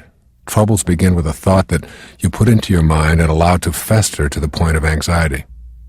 The anxiety begins to manifest in your life in physically destructive ways, which we call things like arthritis, high blood pressure, and career cardiacs. The loving, non-judgmental energy received from the observer or the witness will allow these thoughts to flow in and out as naturally as the ocean tides. Tides in, tides out. Thoughts in, thoughts out. You will learn to be a witness to your thoughts in the same way that you observe the tide. And the process will cleanse and redistribute and remove thoughts in much the same way as the driftwood on the beach. What remains is generally quite pleasing. Witnessing your thoughts will take some practice. With proficiency comes wonder and delight. Trauma is dissolved in the thinking stage and prevented from manifesting into your everyday world. Here are some suggestions for putting the witness into your life. Begin to notice the noticer. As you take note of your worlds, both inner and outer, begin to familiarize yourself with the noticer who is behind that which is being noticed. If you do this several times each day, you will begin to see that you are much more than just a body and mind going through the program motions of your life. Your realization of your true self as the witness behind that which is being witnessed will bring you a new dimension of creativity and bliss. Try on this exercise. Think of something that has been bothering you for a long period of time. Now go to a quiet place and close your eyes. Just see the problem surfacing on the blank screen in your consciousness. Notice all aspects of the problem, what it looks like, when it shows up, what you feel when it is on your mind, the pain and the fear that you have when it is present, how you have dealt with it unsuccessfully in the past. Think of everything that you can which is related to the problem. Then, detach yourself in your mind from the problem. Just allow it to sit there on the screen of your mind. Look at it from the viewpoint of the compassionate witness who just non-judgmentally notices the screen.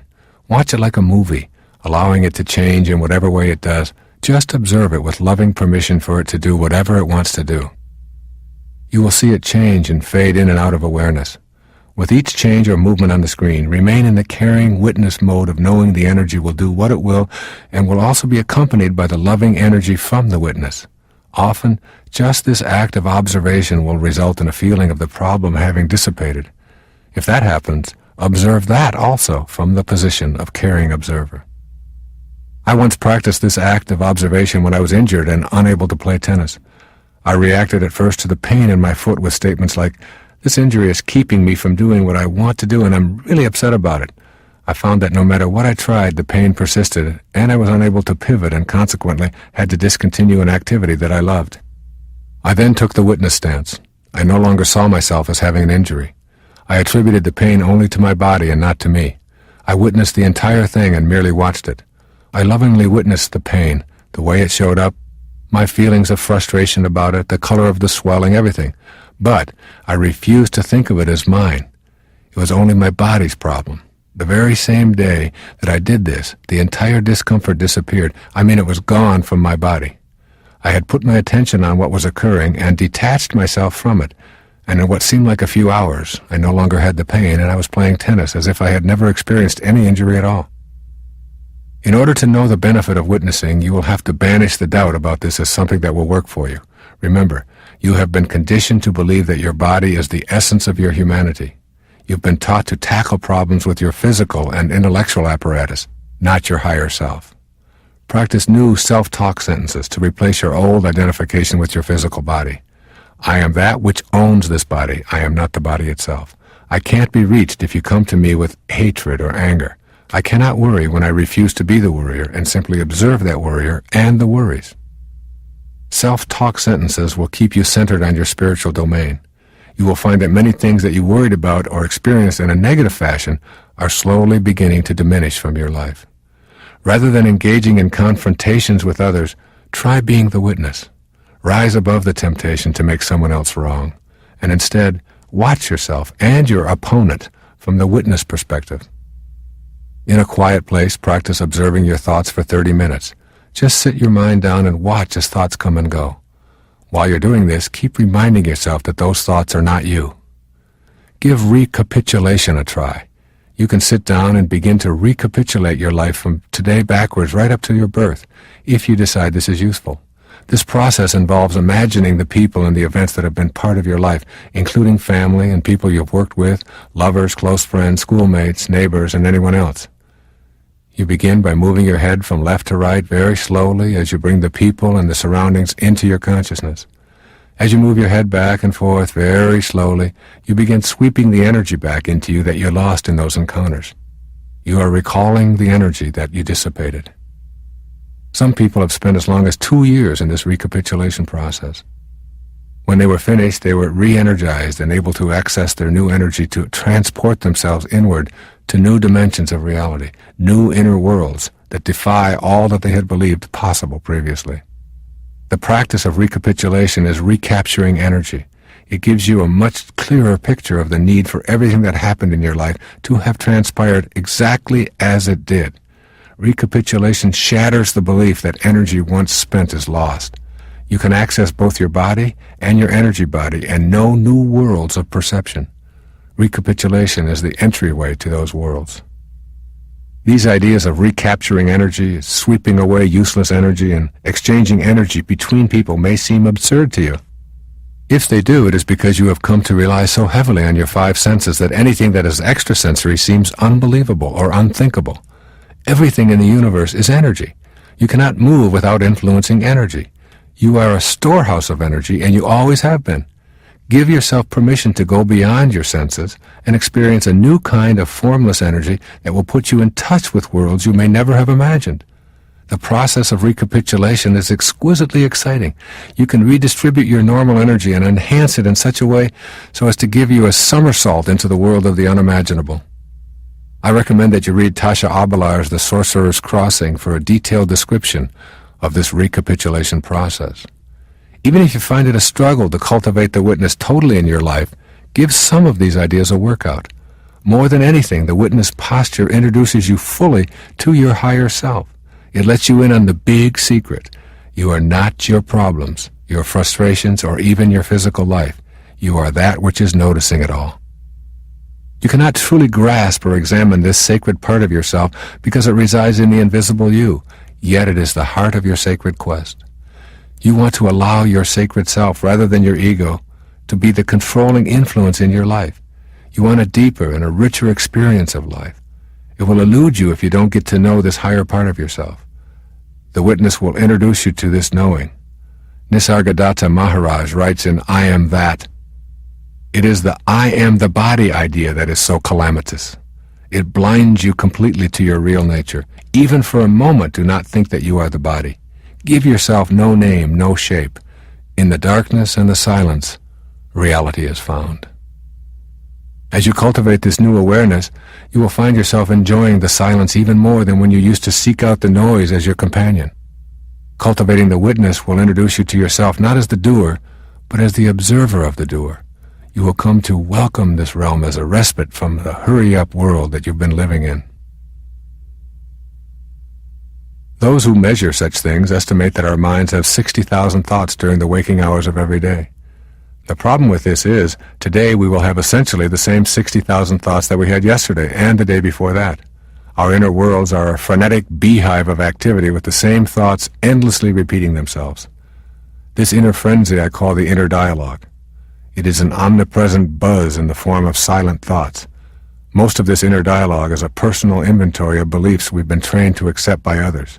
Those thoughts include all of your beliefs about everything you can possibly imagine. You may remember what I said earlier about beliefs. I explained that they are laced with doubt because you've got them from others. Therefore, your inner dialogue is a perpetual experience of reinforcing doubt. Doubt about yourself, your ability to create miracles, your ability to manifest divine relationships, to heal yourself, to materialize prosperity, and finally doubt about your ability to know the bliss of inner peace. This, then, is the third key to higher awareness. I call it shutting down the inner dialogue. Learning to be quiet. Learning to experience the bliss of silence. The way to get to this place of inner peace and consequently to experience higher awareness is to shut down the internal frenzy. The Chinese sage Sengchan Tsen gave us the following piece of wisdom. Stop talking, stop thinking, and there is nothing you will not understand. Return to the root and you will find meaning. Look inward, and in a flash you will conquer the apparent and the void. He is counseling us to simply stop talking and stop thinking. This is the third key to the sense of peacefulness that is a part of the way of the sacred quest. I want to make it clear that peace is not the absence of conflict. Peace is the experience of the presence of God. As you learn to shut down your inner dialogue and become more peaceful, you will begin to know the presence of God in your life. That presence will be felt in both your body and your inner world. Beliefs are removed. Belief is replaced with knowing. At different times in my past, both alcohol and other substances were a part of my own life path. Through meditation, I was able to leave alcohol behind, and I have never touched it since. But with other substances, I believed I could use them when I chose to for an energizing effect beyond anything I had ever experienced. I was able to use them, enjoy increased energy, and leave them alone for long periods of time. But a time came when I knew I was making foolish and non-spiritual choices connected with seeking out these insidious substances. My personal challenge became to rid myself of these insidious habits. I tried reading my way out of it, but I went back. I tried acupuncture, discussions with experts, and herbal cures, but I went back. I was determined that I would no longer play around with any substance, but I went back. Then I had what I call a holy instant, which was for me a divine experience. At 4:05 a.m. on a January morning, I was meditating. In the still quiet of that meditation, the thought of never again using a substance became real. It was my first absolutely direct experience of God. My entire inner screen of awareness became a bright luminescence as I heard a voice say, "You've tried everything else. Why not try me?" I have never in my life known such peace and certainty that God was with me and around me. I felt overwhelmed by the bliss I experienced. I listened to that voice, felt the presence of God, and have not since experienced the slightest desire to go back to any substance. I have debated with myself about putting this very personal story on this tape. That is, my ego self debated with my higher self. But I knew my experience with chemical substances involved helping others to look within, instead of outside of themselves, for both the excitement and the peace their higher self has for them. If, in my telling this story, one person who experiments with any substance and knows that it is out of control decides to shut down the inner turmoil and seek the help of their loving presence, then it will have been worth it. You needn't have the challenge of getting off drugs to find value applying this third key to higher awareness. It works the same way for every experience you are ready to transcend. Getting to silence and then having God be your personal knowing presence. Getting to silence requires conscious effort on your part. When going within, use the metaphor of the pebble dropping through the various levels of your mind. While the pebble drops, be the witness. Observe compassionately all your chatter and thoughts as you descend to the unified field. When you notice your mind overly crowded with thoughts, practice not focusing on anything just for a few moments. Tell yourself, "My mind is full of the disturbance of chatter and thoughts. I'm going to try to spend 5 minutes without any thoughts bombarding me. I'll dismiss every thought just for a few moments." Use your breath as a means to keep your mind from chattering away ceaselessly. You can do this by focusing your compassionate witness on your breathing. Breathe in deeply, excluding any thoughts as you concentrate on the in-breath. Then exhale slowly and fully with the same concentration. When thoughts appear, as they will, know that they are signaling you to return to mindfulness of your breathing in and out. Your heartbeat can also be used as a focal point for the witness. Return to the steady, rhythmic beat of your heart when you notice thoughts intruding. When you find your thoughts just below the surface in the analyzing level, think of a rose. As you replace the analyzing with the beauty of a rose, you might want to recall this verse by the poet Rabindranath Tagore. "Do not carry a rose to our beloved, because in it is already embodied a message which, unlike our language of words, cannot be analyzed." That is, remember that the habit of analyzing or picking things apart in a judging fashion keeps you from knowing the truth that is at the center of your being. The rose needs no analyzing, as the poet reminds us. It simply is. The same is true of you. At the synthesizing level, when you are feeling the beauty and unity of life, you may discover that you are entering thoughts of pleasure about enjoying this spiritual space. Let go of those thoughts too. The ego enjoys convincing you that you are better than others because you are more spiritual or have deeper understanding. It swims through your consciousness with thoughts like those. When it does, gently send it elsewhere for this time of meditation or prayer. Make a call to your local Transcendental Meditation Center, listed in the phone book of every major city in the world, and sign up for their introductory course. This is a magnificent introduction to finding inner peace and shutting down the inner dialogue conducted by highly qualified instructors. The purpose of TM is to teach you firsthand how to get to that unified field and to learn what your resistance to the process means. I recommend it strongly. I've practiced TM for many years. In any moment of stress, go within for just a few moments and allow the pebble to drop, even if it is only for a few seconds. You can actually practice quieting inner dialogue any place. I found the technique useful even in the middle of a tennis match. When I've done this, I've discovered that some of the most important moments in athletic competition are between the points, not during the points. That space is like the space between your thoughts when you approach a higher level of functioning. In situations like a tennis match, you can stay centered by concentrating on your breathing between the points. You will become immune to external distractions this way. Try to make your activities into meditations rather than stressful competitions. Shutting down the inner dialogue does not have to be something you practice alone in a quiet place. You can do it at any location, regardless of the external circumstances. As you gather the spiritual force within you in these joyous moments of silence, you will direct your ego to take a back seat to your higher self. It is this final key to higher awareness that awaits your attention.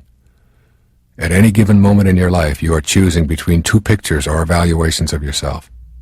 Your choices include the one offered by your soul or the higher self, which I think of as the voice of God, and the one offered by the ego, or your false idea of yourself. You decide how you view yourself and how you view others as well. Essentially, you accept either ego's picture of yourself and others, or that of your higher spiritual self. In every moment of your life, you have the option to choose peace for yourself. The ego wants you in a constant state of agitation to keep you from embracing your higher self. It convinces you that if you are not always on edge, you can't grow. But you must keep in mind that experiencing this inner turmoil is a choice that you have made by allowing your false self to dominate your life. When you make the choice for peace, you are literally allowing God into your life. So this fourth key to higher awareness, I call taming the ego. Learning how to specifically allow the higher part of yourself, rather than your lower identities, to be in control of your life. We all long for the peacefulness of being without turmoil and angst.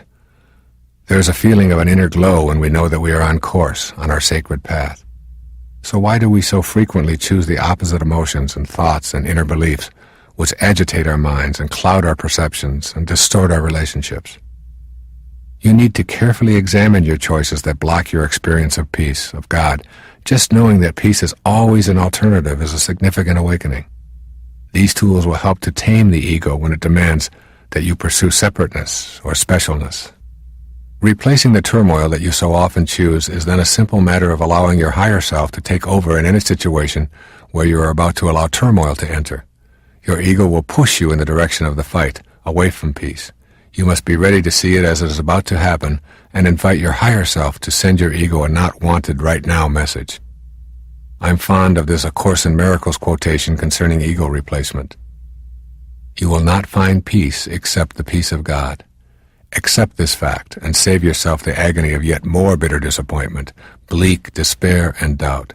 Seek you no further. There is nothing else for you to find except the peace of God. When you have an absence of peace at any time in your life, know that your ego, the false idea of yourself, is what's really responsible. Keeping in mind that every thought has a physical counterpart, you can see that an ego-produced constant state of tension that comes with proving yourself, hurrying, chattering, worrying, chasing, acquiring, and competing also involves tension in the body. High blood pressure, ulcers, skin disorders, headaches, back pain, and even more serious ailments such as cancer, strokes, and liver disorders are the payoffs for the dominance of the ego. These disorders manifest because you allow ego to create turmoil to avoid the peace that is found within. This awareness of the ego's program should help as you move toward restraining ego and getting to know your higher self. The ego, that false idea that we all have of ourselves, wants to maintain this persistent state of inner confrontation for some very solid reasons. When you understand your ego, you are much more apt to work at restraining it. When you know why your ego behaves as it does, you will then be able to make the adjustments necessary for your higher self to have a greater influence in your life. Here are some of the most obvious reasons why your ego keeps you in this state of turmoil rather than peace. Most important, your ego has been with you since childhood. It has been nurtured by almost everyone you've ever known. Generations of those nurturers have also been dominated by their egos. Your ego wants to survive. If it can keep you in a state of inner turmoil, it will block you from knowing your spiritual self. From the ego's perspective, God is a huge threat, so it will do all that it can to keep you from experiencing that inner peacefulness where God's voice is so beautifully clear. Your ego does not want you to change. The idea of yourself as self-important and special nourishes ego, keeping it healthy and operating at full strength. Even though ego itself is an illusion, just a false idea that you carry around with you, it behaves as if it really had a life of its own. Your ego will make every effort to convince you that you do not need to change. In fact, if you're asking yourself why you shouldn't feel special, you are listening to it right now. These are the kinds of thoughts that have kept you from making the changes leading to inner peace. The ego thrives on fear. When you are afraid, you are at the mercy of the ego. Fear will drive you to behave in ways that undermine your sacred self. Your higher self tells you that there is nothing to fear, that love is the answer to everything, and that God is what love is all about. Your loving presence assures you that you do not need to feel guilty or fearful, and that if you do, it will subside when you experience inner peace. When you experience love within, you have no guilt and no fear. You know that everything you are experiencing is in order, including your woes, which are your greatest teachers, and the death of your body, which is ordained for all the world of the manifest. You know that death is a reward, not a punishment. Therefore you have nothing to fear unless you listen to your ego encouraging fear and dismissing God. Your ego wants you to be on the move, looking for more things to consume and more possessions to own. The more you are on the move in your life, the less time you will have for knowing your spiritual base. Ego cheers you on to stay busy, to keep moving, and to avoid the inner quest where your ego faces restraint. Your ego wants you to face outward. It wants you to continue facing the wrong way so that you cannot experience the presence of God in your life. By facing away rather than inward, you ensure the strong presence of your ego forever. The consequences are that you will continually feel the pressure to compare yourself with others, the need to defeat others in order to feel powerful or even worthwhile, to have more and better toys, to accumulate more trophies. All of this facing outward is the work of the ego. When you refuse to listen, it shouts that you must be upset when others get ahead of you, that you are worthless when you lose, that being number one is more important than anything, that to settle for less is to admit to being a loser. All of these beliefs are deeply ingrained within you. It is very difficult for you to even imagine not having them because the work of your ego and the egos of so many others have been working overtime, convincing you that this is the only way to be. Facing outward brings about a sense of inner conflict and agitation that keeps you pursuing the gold stars that the ego offers. These are a few of the more obvious payoffs your ego uses to keep you in a confrontational rather than a peaceful mood. I have provided some alternatives to the persuasive tactics of your ego. Keep in mind that you can restrain this ego simply by the power of your own will. All it takes is a determination to live by the dictates of your higher self and a willingness to act on that determination rather than succumb to the easier path of the ego. Here are a few ideas for putting peace in your life permanently. Thinking of yourself as a peaceful person is the first step, but it is only the first step. The thought must translate into action in order for you to know peace. Work at curbing your inclination to create confrontation and disruption in the lives of others. A simple practice of pausing and asking yourself whether your ego, which loves turmoil, or your higher self, which loves peace, is about to act. That pause will help you to send out a peaceful response even in situations where you are feeling impatient or misunderstood. In those situations, you will be able to state simply, for example, "You are really having a rough day," to a hassled clerk rather than, "I've been waiting for 15 minutes already and I'm really feeling abused." Send out peace by catching yourself and then consulting your loving presence for a response rather than relying on your ego. Practice releasing the emotions of fear and guilt and replacing them with love and forgiveness and kindness. Release the guilt by forgiving yourself and vowing to avoid that kind of conduct in the future. You do not need the guilt unless you're going to allow your ego to continue its dominance over your life forever. For example, make a list of all the things that keep you from loving yourself. Your list might include being overweight and jealous or nervous or addicted or incompetent or uncoordinated. Then, regardless of how much effort it takes, reverse your mental sentences and state that you love yourself while being fat, while being addicted, and so on. This will help you to feel peaceful about the choices you've made and to realize that you are not that body or those desires. You are the invisible chooser. As you become more peaceful with the chooser, you will begin to replace the unhealthy choice in a spirit of love. Examine everything that offends you and see if you can get your ego out of the picture. If hunger and starvation in the world offend you, try shifting to a new awareness. Somehow, in some way that I do not comprehend, these things occur in divine order, and so too does my desire to change it exist in divine order. Shed what offends you and act on your desire to make corrections. There will then be no need to fight. Similarly, if you find someone else's behavior offensive, you are interpreting that behavior from your own self-absorbed position, which is that they shouldn't act the way they do. You choose to be offended, hurt, or angry by their behavior. But they are acting the way they are. Your being offended is your ego talking to you to keep you anxious and upset. If you don't take it personally, and if you see the behavior for what it is, you can work to eradicate the evils of the world unimpeded by your ego's encouragement to be offended. Keep in mind that grievances bring turmoil while communication brings peace. If you want peace in your life, rid yourself of your grievances. The way to shed these grievances is to let go of your own self-absorption and to practice forgiveness rather than revenge. As you let go, you will feel a sense of peace overtaking you. If you are angry towards someone in your life, no matter how difficult you may find it, work at communicating with that person about your aggrieved feelings. Your embarrassment or inner anguish over being wronged is just what your ego wants you to experience, since it will keep you away from your sacred quest and keep you in the clutches of your anxiety-loving ego. Keep this little sentence ready to consult. Judgment and peace are antithetical. A Course in Miracles says the strain of constant judgment is virtually intolerable. It is curious that an ability so debilitating would be so deeply cherished. You must make a daily effort to look upon others without condemnation. Every judgment takes you away from your goal of peace. Your ego loves your judgments because with them you remain in a constant state of anguish and remorse. Keep in mind that you do not define anyone with your judgment. You only define yourself as someone who needs to judge.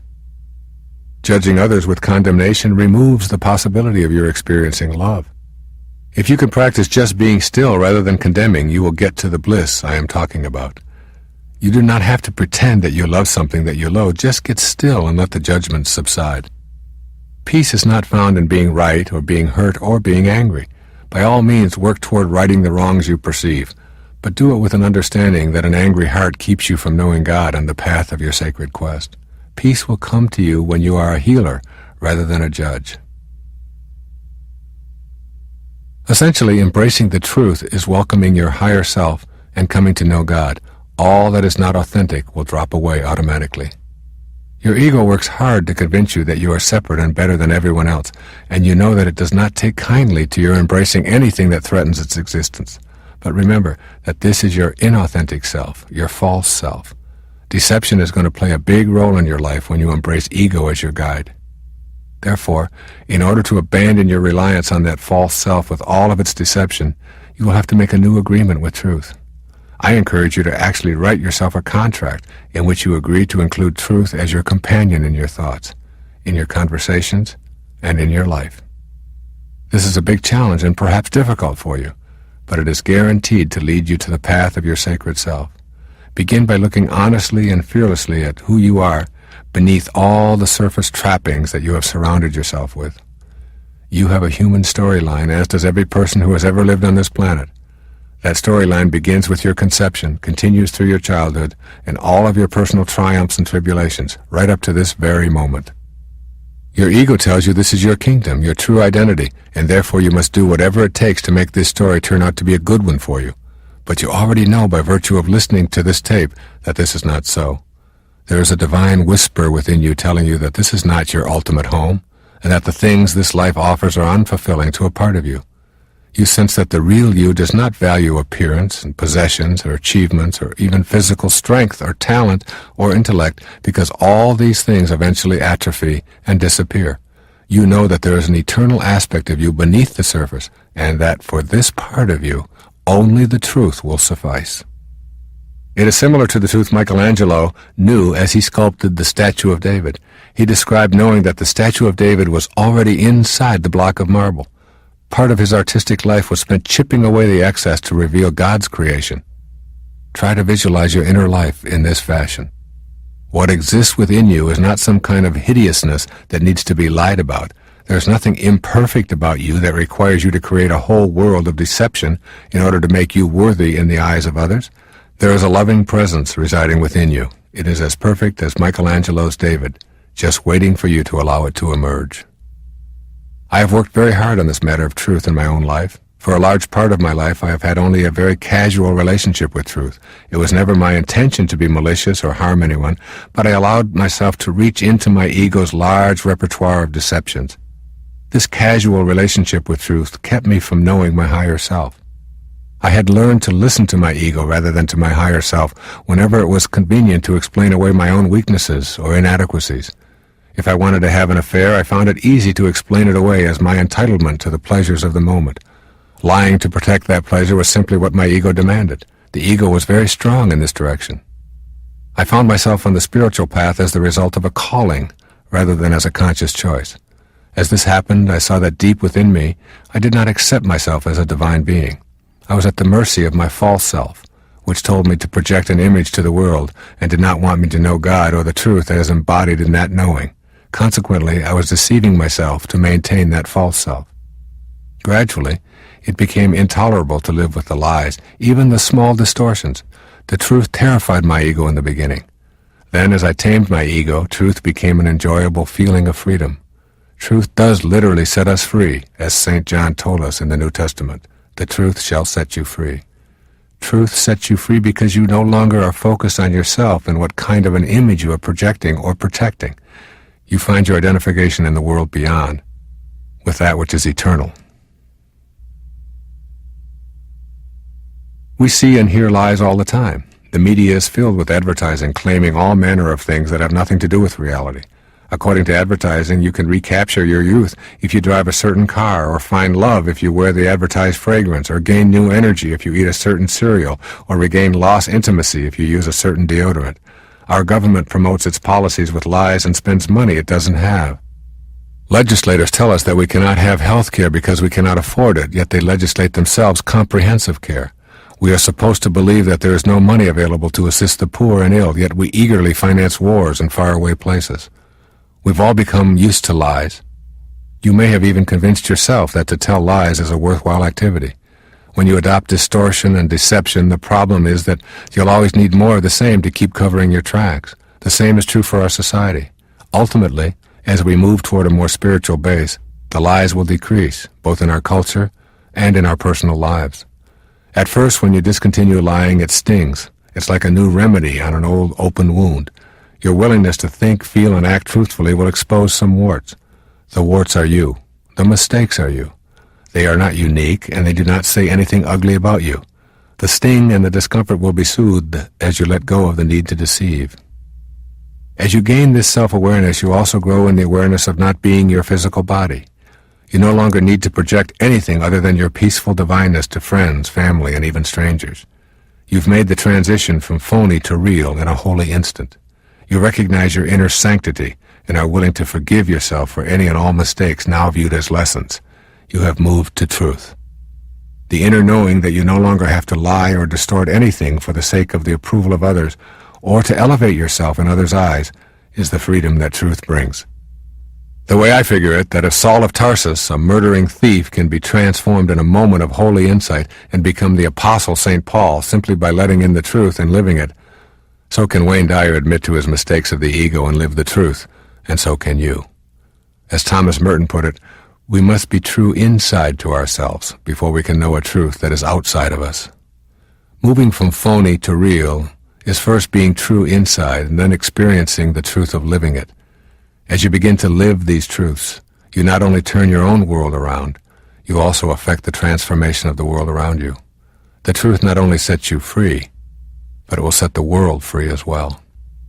The world's ego cannot stand up to the celestial light of the truth any more than your personal ego can. The distortions that you see around you, the cheating, the lying, stealing, and killing, will begin to disappear as we reach within our own individual selves and transform the ego energy.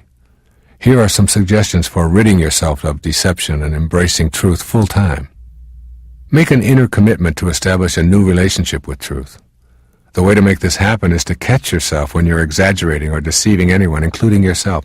Then silently tell yourself that you are about to puff yourself up by overstating the truth. Decide to simply relate exactly what happened, no more, no less, and see how that feels. You will discover as you catch yourself immediately before the lie that you are consulting your higher self, which flourishes in truth instead of giving in to ego demands to be false. You will enjoy a deeper, richer experience of life that feels refreshing compared with the phony presentation of yourself seeking approval. Be on the alert for inner dialogues that dwell on your accomplishments rather than the path of purpose. Recently, I remember giving a speech to a large group of radio broadcasters and was very pleased with my performance. After the lecture, as I was jogging, I was reliving the lecture experience. At the very moment that I was seeing in my mind's eye the crowd getting to its feet and applauding, I turned a corner and smacked my elbow into a wall so hard that it sent a sharp pain through my arm that lasted for several weeks. Every time I felt that pain, I was reminded to get my ego out of the way and stop focusing on myself. I was reminded of my purpose and my service and not to get caught up in the applause.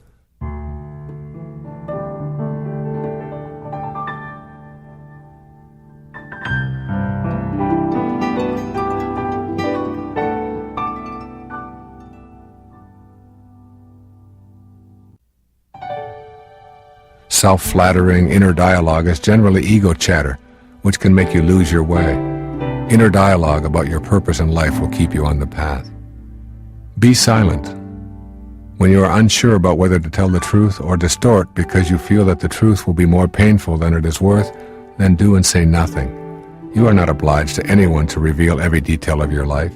You have the right to remain silent and learn your lesson in that silence. Develop a personal truth that is unassailable from outside forces. Simply declare your own agreement to practice truth and to be independent of the good opinion of others. Resist the need to boast and to talk about yourself. Strive to be interested rather than interesting. This is the way of the higher self. Become the listener, the one who is interested in the accomplishments and activities of others, and you will not need to boast and to distort your personal storyline. If you find yourself exaggerating, stop. Just stop and verbally correct yourself. You don't need to explain that you are breaking your habit of exaggeration. Just correct the statement. Write your own personal honor code. In your words, describe your intention to make truth the way of your thoughts and actions by suspending your need to deceive yourself and others. Then internalize your code of honor by reading or reciting it to yourself on some regular basis. You will eventually radiate your inner spirituality and you will have discovered a blissful way of being in this physical plane. Know that being credited is unimportant. Remind yourself that when you're fulfilling your life's mission, credit and accolades are unimportant. The irony here is that the more you seek approval, the less you receive. No one really approves of an approval seeker. Letting go of the need for approval leaves you open to embrace the truth. The Sufi poet Rumi's words sum up this subject of truth versus deception. When you eventually see through the veils to how things really are, you will keep saying again and again, "This is certainly not like we thought it was." It will be more than you ever might have imagined when your ego was leading you away from the way of your sacred self. You may believe that the opposite of love is hate. I do not see these two emotions as opposites. In fact, love and hate are often closely aligned. To me, the opposite of love is fear. When you have fear, you do not have love. Ego uses fear as a way to keep authentic love out of your life. When love is not present in your life, you have succumbed to ego and allowed fear in where love could be. You have allowed ego to replace God. Learning to experience authentic love means abandoning ego's insistence that you have much to fear and that you are in an unfriendly world. This begins with an assessment of your reluctance to embrace love. If you are not experiencing love in your life right now, it is because you are, in some way, afraid. You need to examine your fears with honesty and with love. When you do, you will transform your fears into love. You will open up a space within you that can only be occupied by love. In this space you are on purpose, walking the way of the sacred self. But first, you must see how you substitute fear for love. Your ego steadfastly promotes fear because it fears authentic love itself.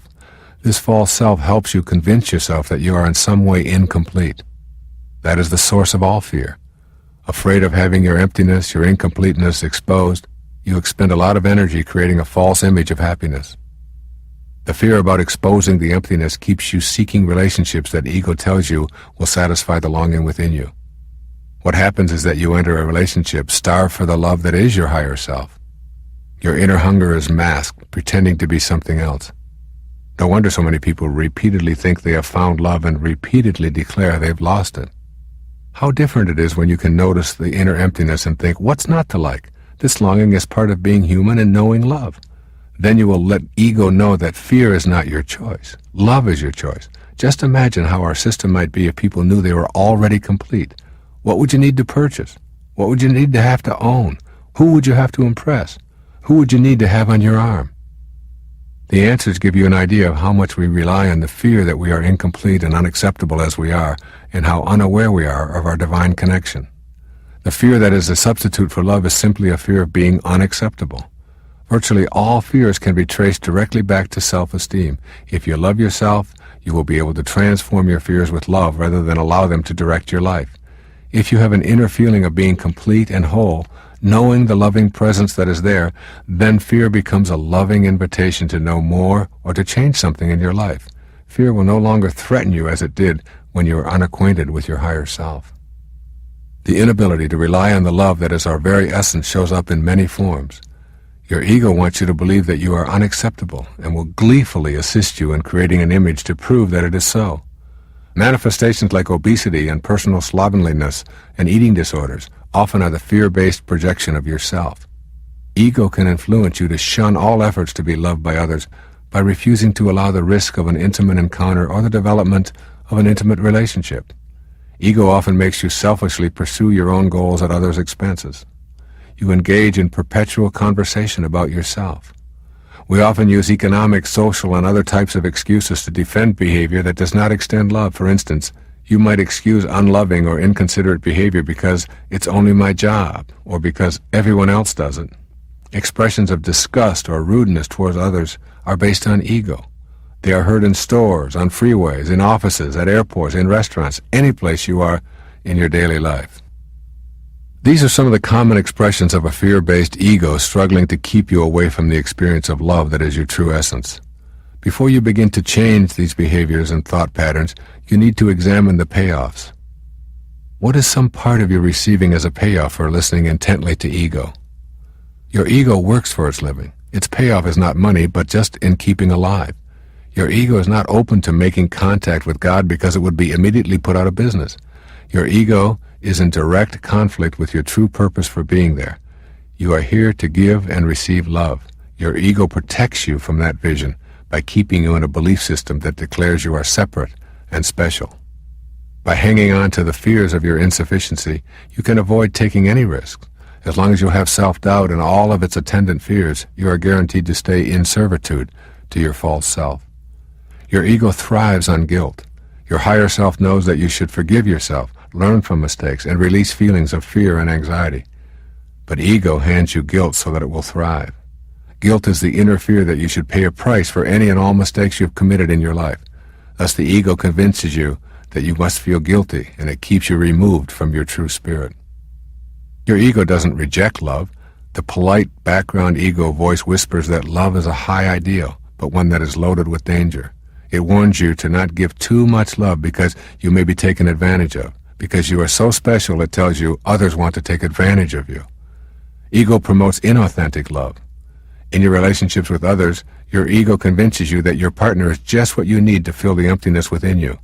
This is a great ruse that will forever keep you from knowing love and peace. Make a copy of this passage from Walt Whitman's Leaves of Grass. Tape it to your mirror and read it every morning. It will help stimulate the inner opening to the love you seek and dissolve fears if you are willing to do what the poet suggests. He says, "I exist as I am, that is enough. If no other in the world be aware, I sit content. And if each and all be aware, I sit content. One world is aware, and by far the largest to me, and that is myself. And whether I come to my own today or in 10,000 or 10 million years, I can cheerfully take it now, or with equal cheerfulness, I can wait."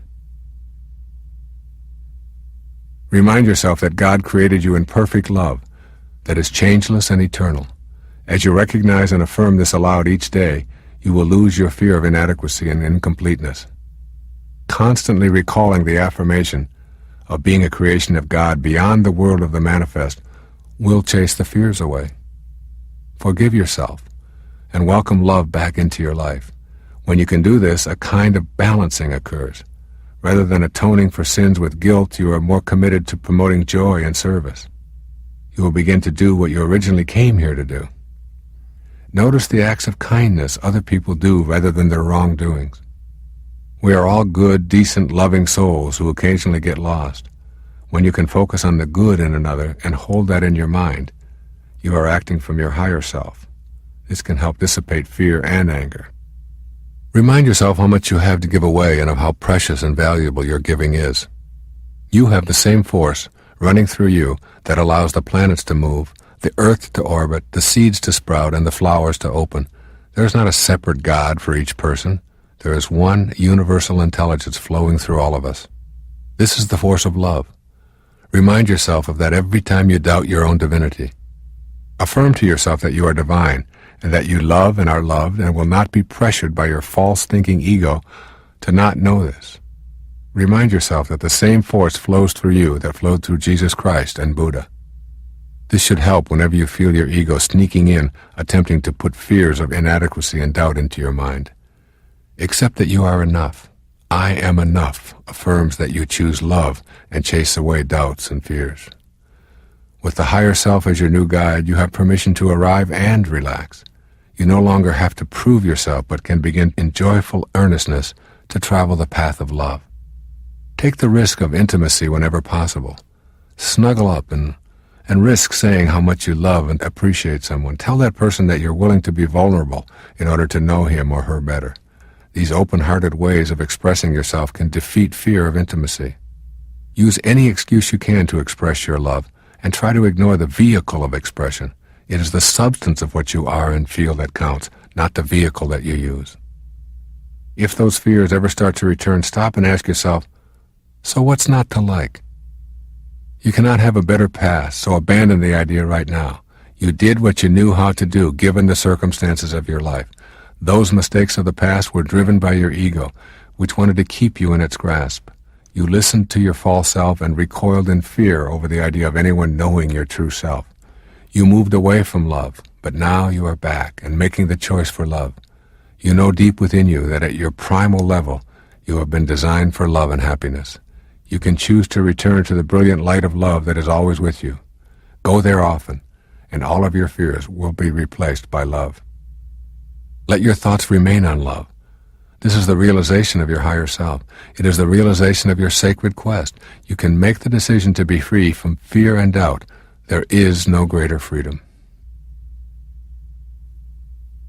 It can be difficult to finally just lighten up and understand that life is what happens while you're making other plans. This is it. Each and every instant of your life takes place in the present moment. Using your present moments to chase after future moments is an ego-based activity. When you are finally able to say that you have arrived, you will know what it feels like to be free. Your higher self does not want you to be lazy or without purpose, but to realize the power in knowing that you have arrived. When you know that this moment is your entire life, you are not focused on past or future moments, and you release the stress and tension that accompanied the striving lifestyle. With that release, you become more productive and peaceful than you were when you looked behind or ahead of yourself, and do not allow your mind to rest in the still center of the present moment. Being fully in the now means that you will experience heaven on earth because you are completely absorbed in the soul of the holy instant. To experience the bliss of knowing that you are here now in this moment, and that is all there needs to be, all there ever was, and all you will ever know, you must learn to trust your higher self and let go of those ingrained teachings from all the egos that have influenced your life up until now. You will begin to realize that you are not on trial in the now here. You will soon realize that your mission is to serve and extend the love that is your basic essence, period. You don't have to do more, even though you may choose to do a great deal. Your overriding objective is to stay focused on sending and receiving agape, the love of God. If you incorporate the following ideas into the practice of your daily mission, you will succeed in your objective. Nothingness. Nothingness has a very positive value in your life. It is out of nothing that all is created. Space is considered to be nothing, no particles, no form, so we describe it as nothing. To fear this empty space, or to deny its value as a part of us, means doubting our own existence. We came from nothingness, the nowhere I've described throughout this tape, to this world of form, the now here. Surrender. To understand the concept of surrendering, you will not be able to rely on your ego. Ego never wants you to even consider surrendering. It would much rather you hang on to the belief that you must strive and cling to the familiar way. The notion of being attached to what happened to you in the past can be very deeply ingrained in you by your false self. You must learn to recognize ego's attachment to the past when it uses this to keep you stuck in striving. Surrender the belief that your past is what is driving your present. Surrendering also means learning to recognize the signals from your higher self that something within you needs to be witnessed. This means surrendering to whatever is in the present moments of your life. For many people, it can be confusing to discern whether it is ego or spirit that is at the helm. I find that using the image of a boat moving along the surface of a lake is helpful in making the distinction between ego and higher self. I visualize the wake of the boat as a symbol of the past. The wake is not driving the boat, it is merely the trail that is being left behind by the present moment movements of my boat image. What drives the boat is the energy generated in the now. I do not credit or blame the past for the boat's present state of arriving in this spot on the lake. That past cannot drive you in this now, and that past needn't be held responsible for the boat's problems. Practice surrendering by creating a new agreement with now. Agree to know that your past is a trail of present moments that are all left behind, and at the same time, know that if you are having difficulty in this present moment, you will surrender to that reality. Surrendering invites your loving presence to be available in every now moment. What a pleasure each moment can then be, even the last moment. Acceptance. Once when I was asked to define enlightenment, the best I could come up with was the quiet acceptance of what is. I believe that truly enlightened beings are those who refuse to allow themselves to be distressed over things that simply are the way they are. To arrive rather than to strive means applying the wisdom of Reinhold Niebuhr's so-called serenity prayer. God grant me the serenity to accept the things I cannot change, the courage to change the things I can, and the wisdom to know the difference. Knowing the difference can be the most difficult part. There is an ancient Zen teaching that says if you understand, things are just as they are. If you do not understand, things are just as they are. This is the essence of acceptance and the way of arriving rather than striving. Bewilderment. Your physical being is an enormous miracle. Its thousands of working parts function with a divine organizing intelligence. Consider your blood circulation, air inhalation, and oxygenation, your eyes, muscles, and bones, all responding to a brain and nervous system that is beyond comprehension. There are miles of arteries and veins, intestines with infinitely tiny microbes, all working in unison with that divine intelligence that creates the body you occupy. To be in a state of bewilderment, stop and behold the wonder of you. Allow yourself to enjoy the bewilderment and awe of who and what you are. There is the miraculous machine that houses you, and there is the incomprehensible mystery of the ghost in the machine that is your mind and soul observing all. Patience. Our loving presence offers us the infinite patience that originates with God. It has taken me over 50 years to know many of the concepts I have talked about on this tape. God has been patient. I have done things in my life that today make me shudder in contempt, yet God somehow stuck it out with me, patiently seeing the potential for something grander. I have stolen and shoplifted in my earlier days, lied all too frequently, been promiscuous and unfaithful, used substances, and through all this and much, much more, God showed me her infinite patience. The stories of the lives of St. Paul and St. Francis of Assisi describe the same kind of patience. This infinite patience is available to you at all moments. Regardless of where you have been, how you have lived, or how much you have relied upon your false self, God's infinite patience is ever present. One of the great teachers in my life was Paramahansa Yogananda, a man who came out of India to teach the ways of the higher self to the people of the West. I've read many of his speeches and have found great comfort in his writings as well as reading about his life. I offer you one of my favorite sayings to ponder as you move toward an awareness of arriving rather than striving. Seek spiritual riches within, he reminds us. What you are is much greater than anyone or anything else you have ever yearned for. That is the voice of your higher self reminding you to quietly accept yourself and turn off the yearning. You are never going to get it all. You are it all already. Your higher self wants you to be at peace. Your ego wants to keep you in a state of turmoil in order to maintain its mastery and control over your life. You've probably listened to your ego most of your life. The result of listening to ego is that most of us allow ego to talk us into choosing dominance rather than tolerance as our style of interacting with life. Making the change from dominance to tolerance requires disciplining ego and listening to your sacred self. I'm speaking from personal experience in this matter, and it is one of the toughest assignments my higher self has presented me with. I have spent many years being dominated by my ego, and I have unwittingly made dominance and judgment rather than tolerance a cornerstone of my relating. My suggestions are all from my personal experience of transcending my ego-driven instincts. Making the transition from dominance to tolerance is especially difficult because the desire for ego satisfaction is so strong. To move toward the tolerance that your higher self encourages and away from your ego-driven need to control and judge, you will want to examine the qualities that sustain a tolerant approach to life. To become more tolerant and less controlled by your false self, start practicing being satisfied with what is. If someone you love acts meekly towards you, your ego wants that person to be more assertive. If that person is assertive, your ego then decides to dislike assertiveness. If you eat too much, you start thinking about how nice it would be to be thinner. If you go on a diet, and all of your thoughts then will be about food. If you stay at home for a long period, your ego starts telling you how nice it is to travel. Go on the road, and you start thinking about how nice it would be to stay home. You're in a relationship and begin to imagine it would be nicer to be uninvolved. You're not in a relationship, and you start wanting to be in one. Your children are running around the house, and you start thinking about escaping. You aren't at home, and your ego starts having you think about nothing but your children. If you identify with this kind of inner dialogue, rest assured that ego has temporarily separated you from your sacred self. In its ongoing program to convince you of your separateness, it needs to separate you from oneness with the center of your being. Then it can keep you in that state of trying to dominate and control others as a way of trying to achieve your inner balance and bliss. Trouble is, you cannot get there if you are separated from the awareness of your higher self. As you begin listening to your higher self in quiet and contemplative moments, you begin relaxing and taking the pressure off.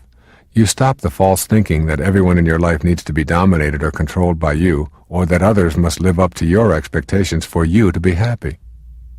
People are the way they are, and your need to dominate or change them in any way is the edict of your false self. Your ego is, as usual, trying to convince you of your separateness. It also doesn't want you to catch on to how it is controlling your life, so it convinces you that if you don't dominate others, they will get the best of you. Your higher self has absolutely no need to dominate anyone or anything. This is the ticket to freedom. Right now, though, in this very moment, your ego is working to convince you that the higher self and tolerance are ridiculous ideas. Ego will argue that tolerance means permitting criminal behavior and health and social problems. Its favorite example is that it would mean permitting the Hitlers of the world to commit atrocities while we tolerantly look on. Your higher self can see beyond this logic, so of course you can too, if you are willing. When Mother Teresa was asked if she would march against the war in Vietnam, she replied, "No, but if you have a march for peace, I'll be there."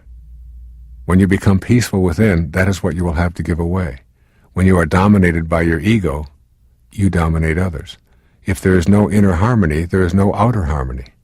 Ego needs the illusion of enemies in order to control you. When you are controlling others, it is because you have permitted ego to be in control. The paradox here is that you will affect the world in the ways that you wish when you cease trying to improve conditions with intolerance and judgment. It is only when you are not controlled by ego that you can choose to not control others. What you believed was power when you dominated others was actually the external activity of ego controlling you. Your impact on the world at large begins with the smaller world of yourself. You will foster freedom and peace when you are free of ego's control and know the peace of your higher self traveling the path of the sacred quest. One of the first steps along your path is learning tolerance by practicing seeing the world as it is, rather than as you demand it to be. These, then, are some of the ways that the ego attempts to rule our lives. Our goal in knowing our sacred self is to have the higher identities triumph over our lower identities. Essentially, your higher self wants you to be at peace. It wants you to know truth. It no longer needs you to dominate others. It is a very peaceful, loving place to be. At this point, I would like to have you stop looking at how you can get your own sacred self in order, and begin to look at how the world can do this as well. When we have a world of people who are radiating outward the kinds of things I've been talking about throughout this tape, you'll begin to see a whole new world order, one that is not dominated by a world ego. And so my conclusion here will not be an odyssey into all the evils of our society. I do not intend to end this tape cataloging all the problems that we have created as a result of allowing our egos to be the dominant force in our world. This is not to say that I fail to recognize that we have plenty of problems that have grown out of our preoccupation with satisfying our egos, nor am I blind to the fact that our individual egos have interacted in ways that have produced war, crime, addictions, poverty, social inequities, and government tyrannies.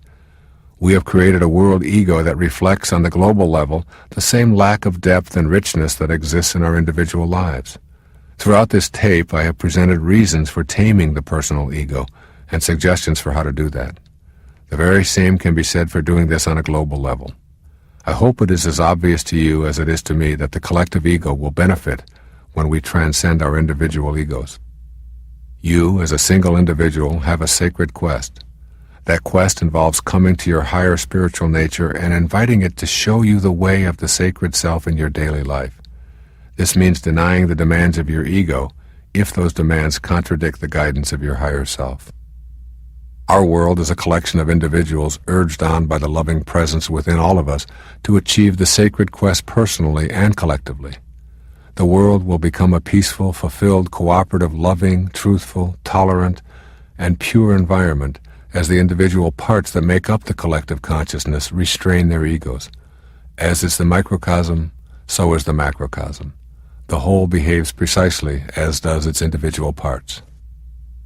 Many people I speak to tell me that they feel powerless to affect the global community. They believe that, given the scope of the world's problems, their efforts are so infinitesimal as to be insignificant. They simply are not seeing that it is precisely through a change in individual consciousness that the world will be transformed. All of the problems that we face as a group reflect those we have individually. The world is encountering a spiritual deficit that reflects our need to consciously get on the path of our sacred quest. The solution to individual and global problems is to overcome the spiritual deficit. When you make the shift in consciousness, allowing yourself to be an agent of heightened awareness, you are contributing to the transformation of our world. You are not separate from the other souls on this planet. You share the identical energy that embodies the souls of Rwanda and Pakistan, for example. You are the lamp, and God is the electricity. It flows through you as surely as it flows through all living things. When you make the decision to choose the guidance of your higher self over your false self, you have plugged into the divine inner energy. When you run your life based on the principles of the higher self, you are contributing to the transformation of the entire world. You must strengthen your will to choose the sacred path when your ego calls you a fool for believing there could ever be a world without war. If your ego can convince you, you will become part of the collective ego's falseness. Individuals who choose ego propaganda are individuals who will build more bombs and manufacture more weapons.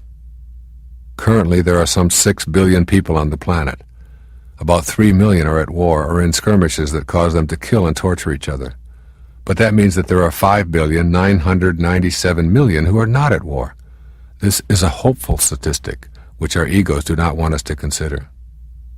By contrast, the collective ego strives to keep the populace nervously on the edge with reminders to view the world in terms of us versus them. This ego viewpoint not only reinforces the insane escalation of ways to kill each other, but is also responsible for most of our social problems. The world ego is our false self, and this is the primary characteristic that we need to recognize. We want to believe that we are our physical bodies and that the territories we occupy are so important that we are willing to kill each other in order to maintain those boundary lines. We have become convinced that our true identities are located in tribal ancestries, traditions, histories, genealogies, and the color and shape of our bodies.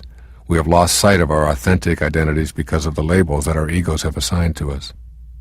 Our egos have coalesced into a worldwide false perception of ourselves based on an unwillingness to know our true spiritual nature. Although all of our spiritual leaders have reminded us of our divinity and implored and even commanded us to love one another, the world ego has won this battle and produced ancient enmities and uncountable horrors in the long history of humanity. The spiritual solution to the major problems that face the world is to bring into positions of power those who are not motivated and driven by their egos, but see the collective good as their primary objective. We need leaders who do not manifest primitive tendencies of consciousness such as hate, envy, greed, bloodthirstiness, and intolerance, but are grounded in love, tolerance, truth, and purity. As you travel the path of your sacred quest, you will help to dispel the absurdity of specialness that the ego so assiduously promotes.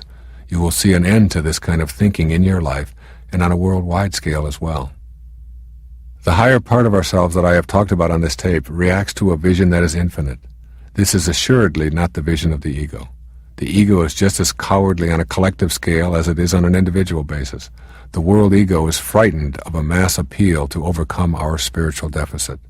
When people face inward and embrace a more loving perspective, the power of the sacred self will create change not only in the community but in the entire world as well. The world ego will do all that it can to prevent this kind of inner approach.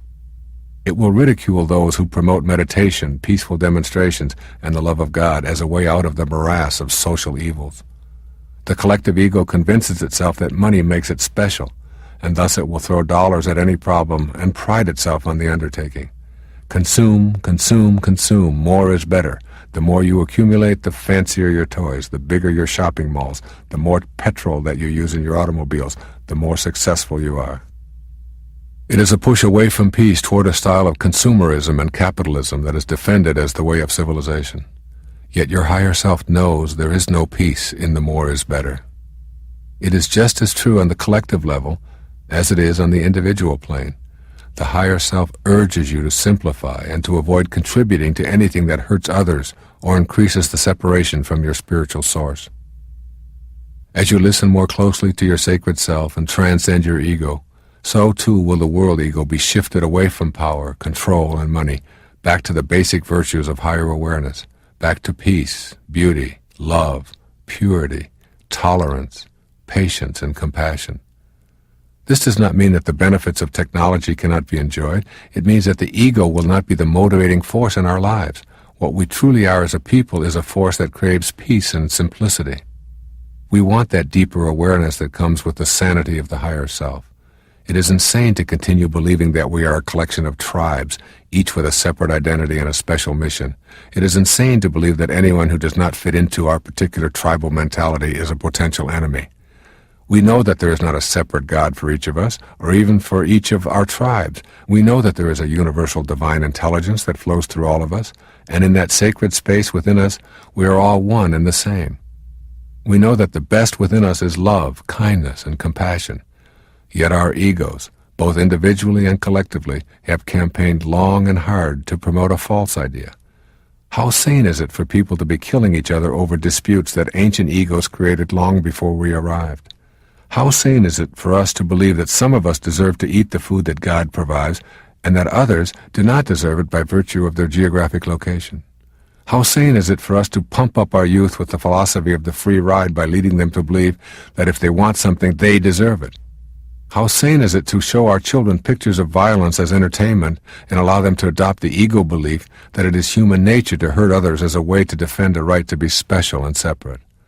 As our higher selves begin to triumph over ego in the daily decision-making of our lives, we will truly be making progress on the path of the sacred quest for all of humanity.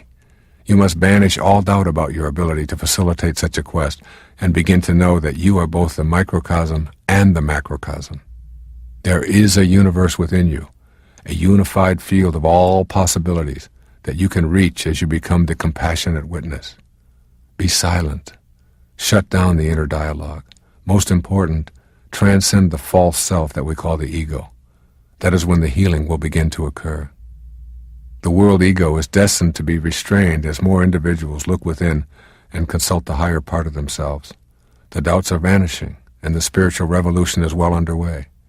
Moving toward an egoless world is not some far-fetched idea, any more than the disintegration of the Iron Curtain was a far-fetched idea. To those who heard such talk a few years before it happened, it did indeed seem absurd, but ideas, thoughts, and inner knowings are powerful instruments for the disintegration of the false self.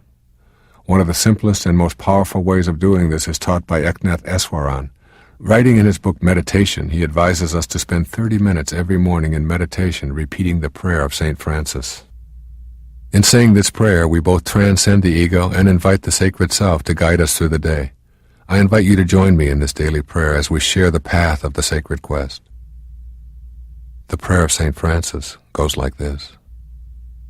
Lord, make me an instrument of thy peace. Where there is hatred, let me sow love. Where there is injury, pardon. Where there is doubt, faith. Where there is despair, hope. Where there is darkness, light. Where there is sadness, joy. O divine Master, grant that I may not so much seek to be consoled as to console, to be understood as to understand, to be loved as to love. For it is in giving that we receive. It is in pardoning that we are pardoned. It is in dying to self that we are born to eternal life. If you have the same knowing about your world, dramatic changes will take place as we collectively put to use the greatest force in the universe, the force of love. It seems only fitting to quote my spiritual teacher, Nisargadatta Maharaj, as I close this tape. He reminds us of the simplicity of creating a society that is based on spiritual principles. He puts it this way: my stand is clear. Produce to distribute. Feed before you eat. Give before you take. Think of others before you think of yourself. Only a selfless society based on sharing can be stable and happy. This is the only practical solution. If you do not want it, then fight. I want it. I encourage you to do the same. God bless you, and thank you for listening.